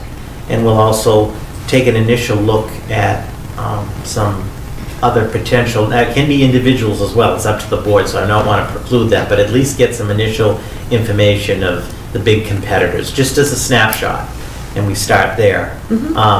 In terms of timing, to issue the RFP, if we decide respectfully, the board has a little bit of time to further think about it, we would want to have that probably issued no later than Mid-January?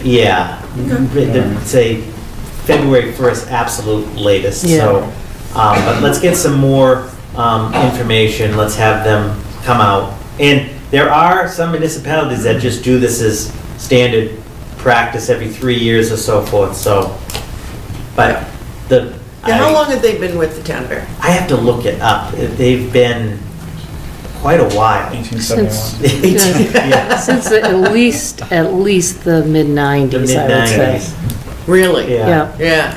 Yeah. So, Okay, so really, I mean, if the board did decide to go out for a bid, that's actually, a reasonable thing to do, just to, check it out and maybe even shake things up a little bit, so. The Okay. only thing I'll say just is we continue to find things from years past that weren't recorded, weren't registered for whatever reason. So I can just say I work with Katie Klein on probably about a daily basis, cleaning up old stuff that, you know, when someone goes to close on something, you know, they don't have a clear title. So I do have to like put in a personal plug for like her historical knowledge of the town and what we're doing, especially she's with the rail trail law and all those issues we're dealing with. I mean, I do foresee those, you know, with the appraisals we're doing, that's gonna be at least 6 months plus, but those are like the big items I work on. We just had one today, up, so for what it's worth. Lastly, Madam Chair, as you know, and Selectman Hood knows also, sometimes just when you're contemplating the process or do the process, sometimes your incumbent, you may get a better value or get some other things as well as a positive, so. Oh, yeah. Yeah, I think okay. Yeah, that sounds good. All right, so we will, with respect to the schedule, we will avoid December 4th because of the tax classification Right, hearing, but I will get back to the board on some dates that they can come during the regular meeting. Okay, sounds good. The next item, which sort of ties into the discussion earlier about the solid waste fees, and I appreciate the board's support on that. As a result of that meeting, and then we recently had a water and sewer rate review committee meeting. In talking after that meeting, which Selectman Livingston is the chair, and she had proposed, what if we added, as to the charge of the Water and Sewer Rate Review Committee, added a rate review of all of the transfer station fees. Now, in other words, the Board of Selectmen, the Board of Health used to do it, then it went to the DPW superintendent, and he's a member of the Water and Sewer Rate Review Committee. So I think there's merit to that. I think it's a good idea, because what it would do is we would have the existing Water and Sewer Rate Review Committee, I guess, in issue of word economy, it's going to be long, but the Water, Sewer, and Transfer Rate Review Committee meets quarterly. So we have a quarterly dedication of folks appointed by the BOS that meet in open session that discuss all the water and sewer rate issues and so forth. Then they make a recommendation, usually in March, to the BOS, and you have the public hearing. Well, if we take that same, now granted it'll be different because it'll be happening, I think, in November, Yeah. but we can work that Right. out. Have this committee, let's add the whole transfer station rate and fee review to it, so we would have a committee that would be meeting quarterly to give it the attention and make a recommendation to the Board of Selectmen in November, and have a public hearing and then a vote. So that model, I think, has worked well for the water and sewer rate. And the folks that are on the rate review committee, at least the ones that report to me, thought that it was a good idea. So it's up for the board to discuss. I did a memo that proposes what that change would be that in addition to the quarterly review of the water and sewer rates and the annual recommendation to the BOS for water and sewer rates, the Air, Water, and Sewer Rate Review Committee shall be charged with the quarterly review of all transfer station rates and fees, and shall make the appropriate annual recommendation to the BOS regarding all transfer station rates and fees. And then the name of the committee would change. This would also take some of the pressure off of Mark, of just showing up and then, us asking questions and feeling blindsided because he wasn't prepared for that question. It would also be better for the public because, if the committee was going to recommend an increase or some type of a change, then Lisa would be doing the presentation. And it would also be a better presentation, this is why, this is what it is, this is why we need to do it and everything like that. So I think it would be a little more open. And if I could just... So like he said, we do the water and sewer hearing, like March, early April at the latest, and then around November. So it would always be that annual thing too, so people be prepared. And I just add for the public's benefit, so the members of the committee, there's a Board of Selectmen rep that chairs the committee, is Selectman Livingston. The town accountant, myself, the DPW superintendent, the DPW office manager, so there you have folks, I mean, also related with the transfer station. And we have citizen reps, Ms. Spinner, Mr. Scotchless, those are appointed by the BOS. We do have an industrial user for the water and sewer that's on there. But I think adding this, we would have the dedicated open session quarterly review and discussion. I think that model, and it's not a criticism of. No, this is Chris. actually, I think Right. it takes pressure off of him. Yeah, yeah. And then, like I said, he comes before us, and if one of us asks a question, and if he wasn't prepared for the question, then, he unfortunately, we make him feel a little blindsided, which is not what we want to do. So I think that this would smooth the process and take a little pressure off of him, One question I'll ask, are there any other fees that we do that we should So look to incorporate? the BOS fees are you on recommendation of Ms. Antonellis and I. The town clerk handles all of her fees, the treasurer, tax collector. The water and sewer rates are set by the Board of Selectmen through this process. The transfer station, this is what we're proposing, is BOS. The building permits and all of that was recently done by the building commissioner. those are good, Did a yeah. review, so, Okay. yeah. Yeah, and I think we looked at the liquor license things, and Yeah. those were all up to par. I think it was, earlier in the year? Yeah. Yeah, so we were actually really surprised. So, okay. So then I'd like to make a motion that the charge to the Air, Water, and Sewer Rate Review Committee be updated to include the transfer station rates and fees as outlined in the packet and by the town manager. I will second. All in favor? Aye. Chair says aye. Okay, thank you. Thank you.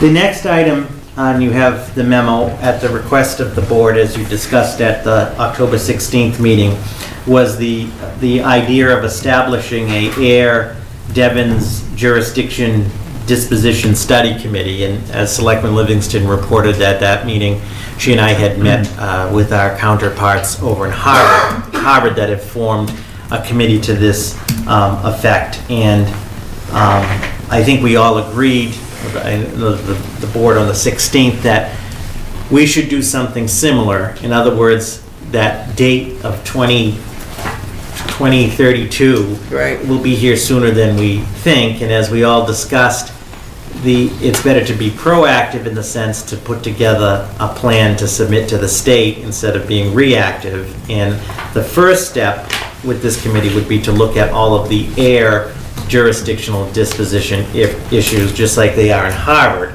but then ultimately have Ayer, Harvard, and Shirley come together and get, of course, Mass Development to pay for this, for the master plan. So what you have in your packet is a proposal for the establishment of the committee. It's, of course, up to discussion, review by the BOS. It's largely modeled after the Harvard one because Selectman Livingston and I were both very impressed with the work they've done and why reinvent the wheel. The committee would be charged with planning for and initiating the discussions with the appropriate parties with the goal of presenting a plan to the town of Ayer voters to resume jurisdiction over the land presently part of Devon's, formerly under the jurisdiction of the town of Ayer. And then the charge, just real quick, there's several charges there, but manage the process and timeline to collect and report additional information as requested by the Board of Selectmen. Provide status reports to the Board of Selectmen on at least a quarterly basis. And this committee initially would be meeting monthly, but I think this is key as we begin to develop a timeline and structure because, again, before we know it, the time will be up. Right. Meet with the Ayer town departments and committees to review and seek input on Devon's topics as set forth not only in our master plan, but the various issues. So we've talked about, and you have brought this up, if we were to assume Ayer's territory of mass development, people often just think of the taxes and so forth, but okay, DPW, what would be the impacts to the DPW infrastructure? Now you're adding these roads, so in other words, this committee would be dedicated to getting this information and synthesizing it, for the public, hold periodic public meetings if needed, issue an RFQ if the consultant is needed, and I think the larger picture is to get a consultant paid by Mass Development to do the final, but I think we need to get our air stuff, just like Harvard is starting to be lined up.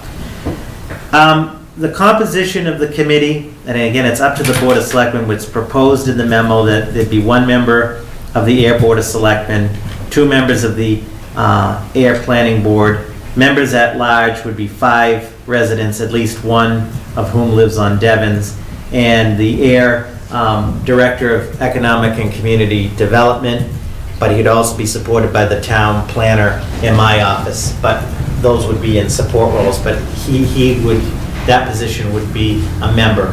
That's a proposal. We can, if they want to be 2 selectmen or however, or 1 planning board.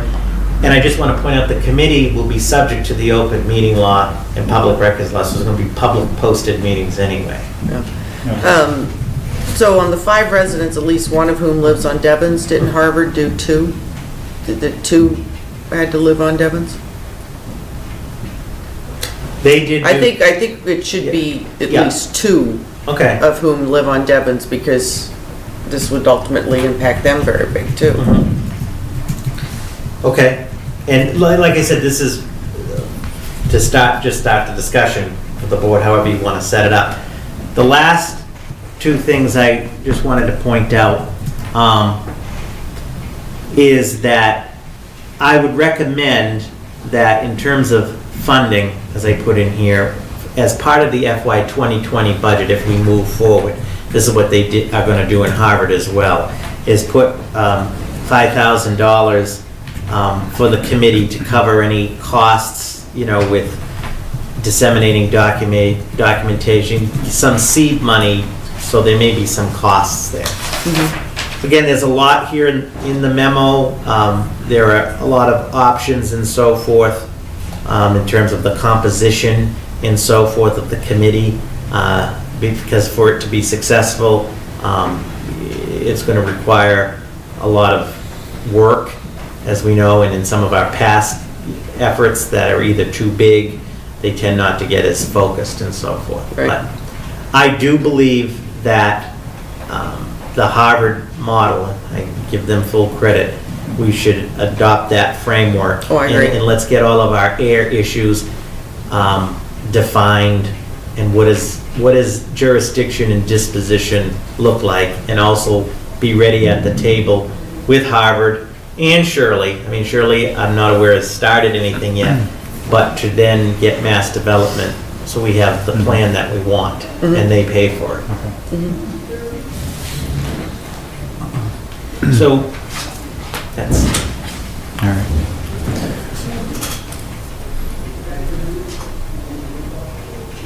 Do we need a motion to create the committee or now? Did you ask a question for a second there?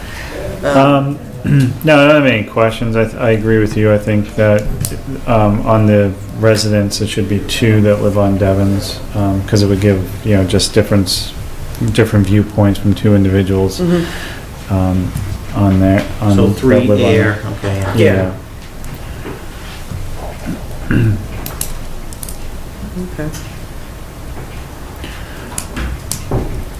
All right, well, if there's no questions, I guess we can make it. Actually, yeah, I did just think of something. So this is going to be a committee that'll be around for a while. Will we assign term limits or appointment terms? So that's an excellent question. In preparing this, I contacted Selectman Wallace, who's on the committee over there.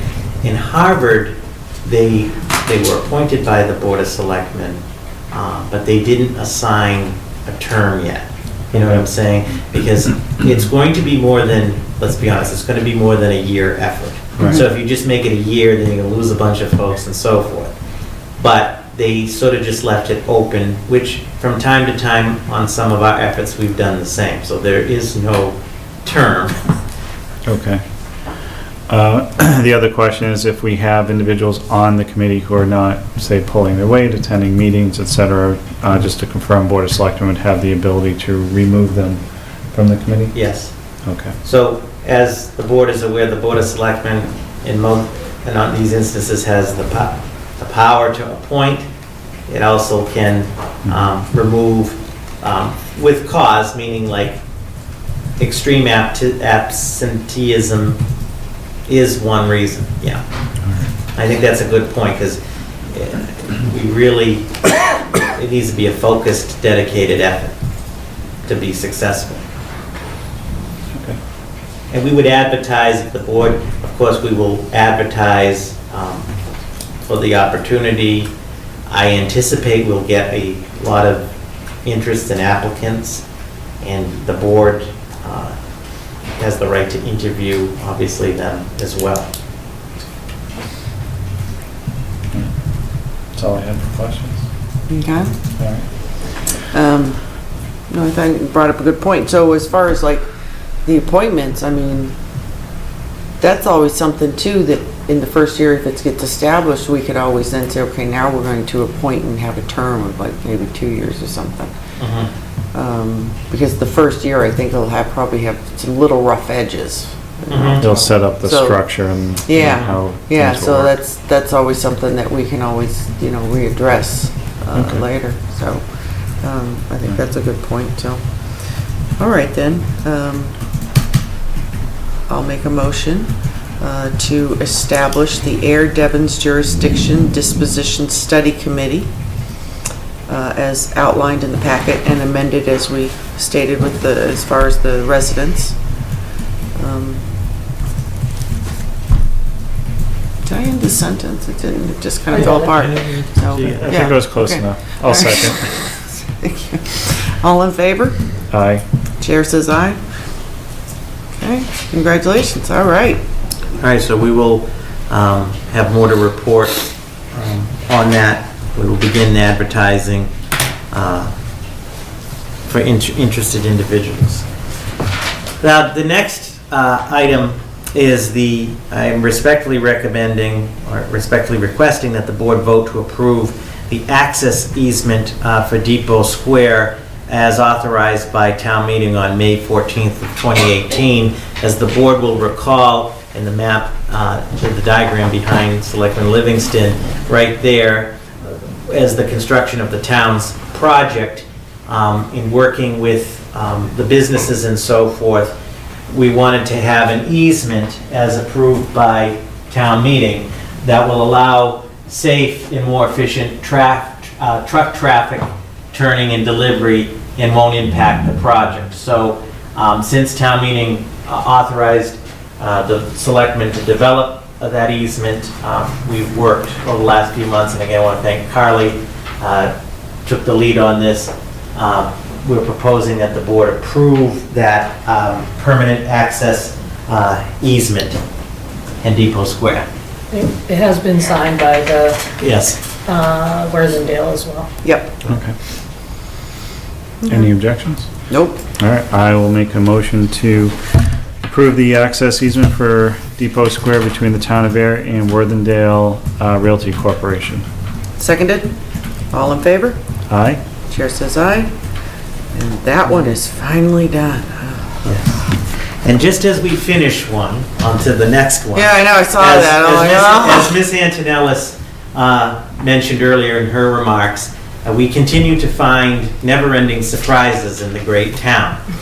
As you'll see on the diagram, so what I'm respectfully requesting is that the board consider approving the license agreement for the Ayer Family Pharmacy. On the diagram behind Selectman Livingston, you'll see a red X. This is where the Ayer Family Pharmacy project, as you see, is underway to be constructed. And in that process, it was determined that there, as you can see where the X is, there is an encroachment on the town's property. And as the board can appreciate, this whole area, a lot of it was rail property and so forth, and when the state acquired it initially, They paved through 3 people's backyards. they paid, as you know, we've dealt with the state, DCAM and DCR, let's cut to the chase, they didn't do all of the due diligence.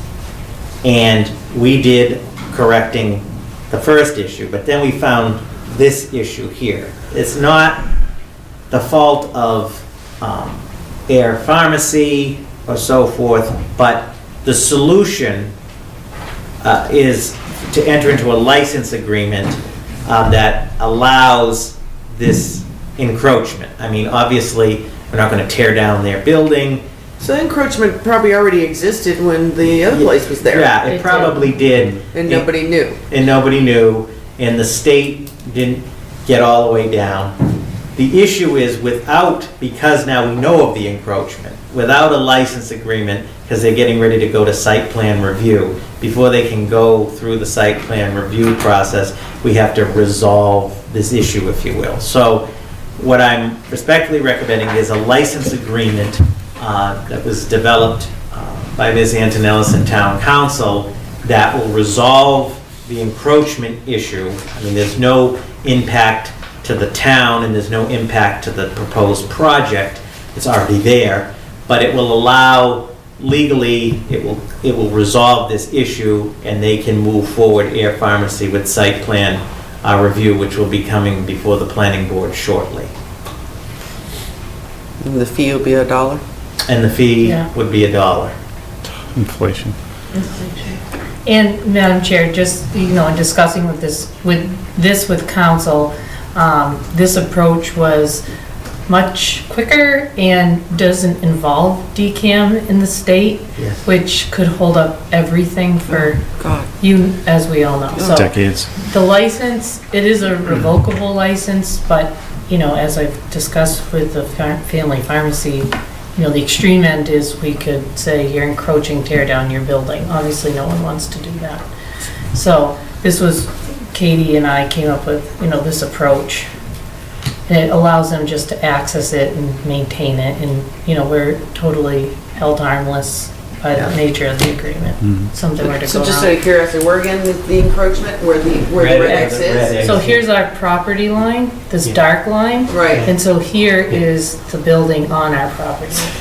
So the building comes over, what, like half a foot, a foot? I don't, So I would probably a say few feet. 5 feet, somewhere in there. Yeah. Yeah. We also have another property further up the road that we're dealing with too. We're just working out the agreement. It will come to you, I would suspect, at some Okay. The surprises Yeah. never end. ever. Yeah. All right. Well, this sounds, good work. This sounds like a good solution. And it has been signed off by Tracy Ezio, who's the owner of the family pharmacy. Okay. All right, any questions? I don't. I'll make a motion to approve the license agreement between the town of Ayer and Ayer Pharmacy Incorporated related to 13 Park Street. Seconded. All in favor? Aye. Chair says aye. So the lines are a Good little work. messed up. She printed it at her end, but get there. So, members of the board, thank you for your time. That concludes my report for this evening, and I appreciate the time this evening. Thank you for all the work that you put into this. Okay. All right, and just, I know you already did we moved up your new business, but did you have anything else? Thank you. The only request I have is when we get the emails for the new business for the Selectmen's meeting, can we get a copy of the draft agenda too, just to kind of jog our memory as to what's going to be on? Well, you get the agenda after I've approved it. But even just I get the draft agenda, and then I approve the agenda. That's the way it's always done. The chair gets the agenda, approves the agenda, and then you've gotten the agenda. So I don't find out what you guys one on it until I see the agenda. Well, it's not necessarily for the request, it's just what's coming up on the meeting, because, for example, say, I know Mark comes a lot, so he's not the best. Say Alan was coming to the meeting and there was something else I wanted to discuss with him, could add that or request that that be added to the agenda. Well, I mean, I do agree that if there's something that's known, when Robert sends out the email, say, hey, this is a reminder, you know, we've got this and this and that going on. But, you know, otherwise, you know, the chair gets the agenda and that's when she finds out, or he finds out what everything's on it too. Fair enough. Okay. All right, so we have the meeting minutes from October 16th. And I believe 22nd. they're in good shape. Yep, I had no issues. Okay. So I'll make a motion to approve the meeting minutes from Tuesday, October 16th. I will second. Okay, all in favor? Aye. Chair says aye. Okay. And then we had the brief meeting we had at town meeting on October 22nd. That looked fine. Same here. Okay. So I'll make a motion for the meeting minutes of October 22nd to be approved. I will second. Okay, all those in favor? Aye. And chair says aye. All right. Last chance, everyone.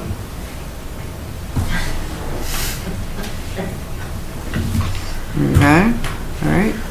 Oh, Robert? So, Madam Chair. Sorry.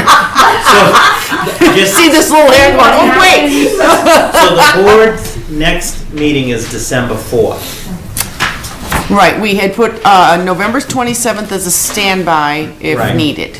And as far as we know, there's nothing. So I just wanted to be clear. Okay, well, please keep us posted. Yeah, I don't Because, anticipate anything. right, if something comes up, I think we've both been amenable to meeting if we need to, so, yeah, so just keep us posted if something comes up. And then at the December 4th, perhaps we could discuss the January schedule, because the way New Year's falls and so forth, we just keep hitting it, you know, the 1st and 3rd. It So, would be January 2nd, wouldn't it? yeah, Would be the Tuesday, yeah, so. So we can discuss- we can Yeah, discuss. I don't think we've, yeah. yeah, So anyway, Okay. thank you. all right. Oh, no, that No, January 1st. January 1st is on a the Tuesday. Yeah. Yeah.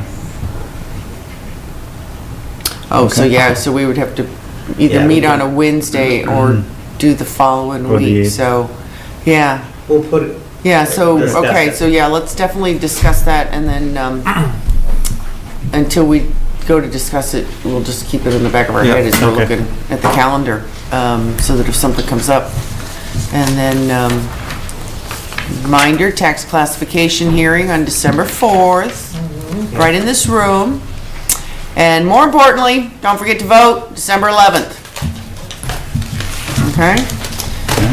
And with that, I'll make a motion to adjourn Board of Selectmen at 9:13 PM. and seconded, all in favor? Scott? Aye. Chair says aye. Good night, everyone.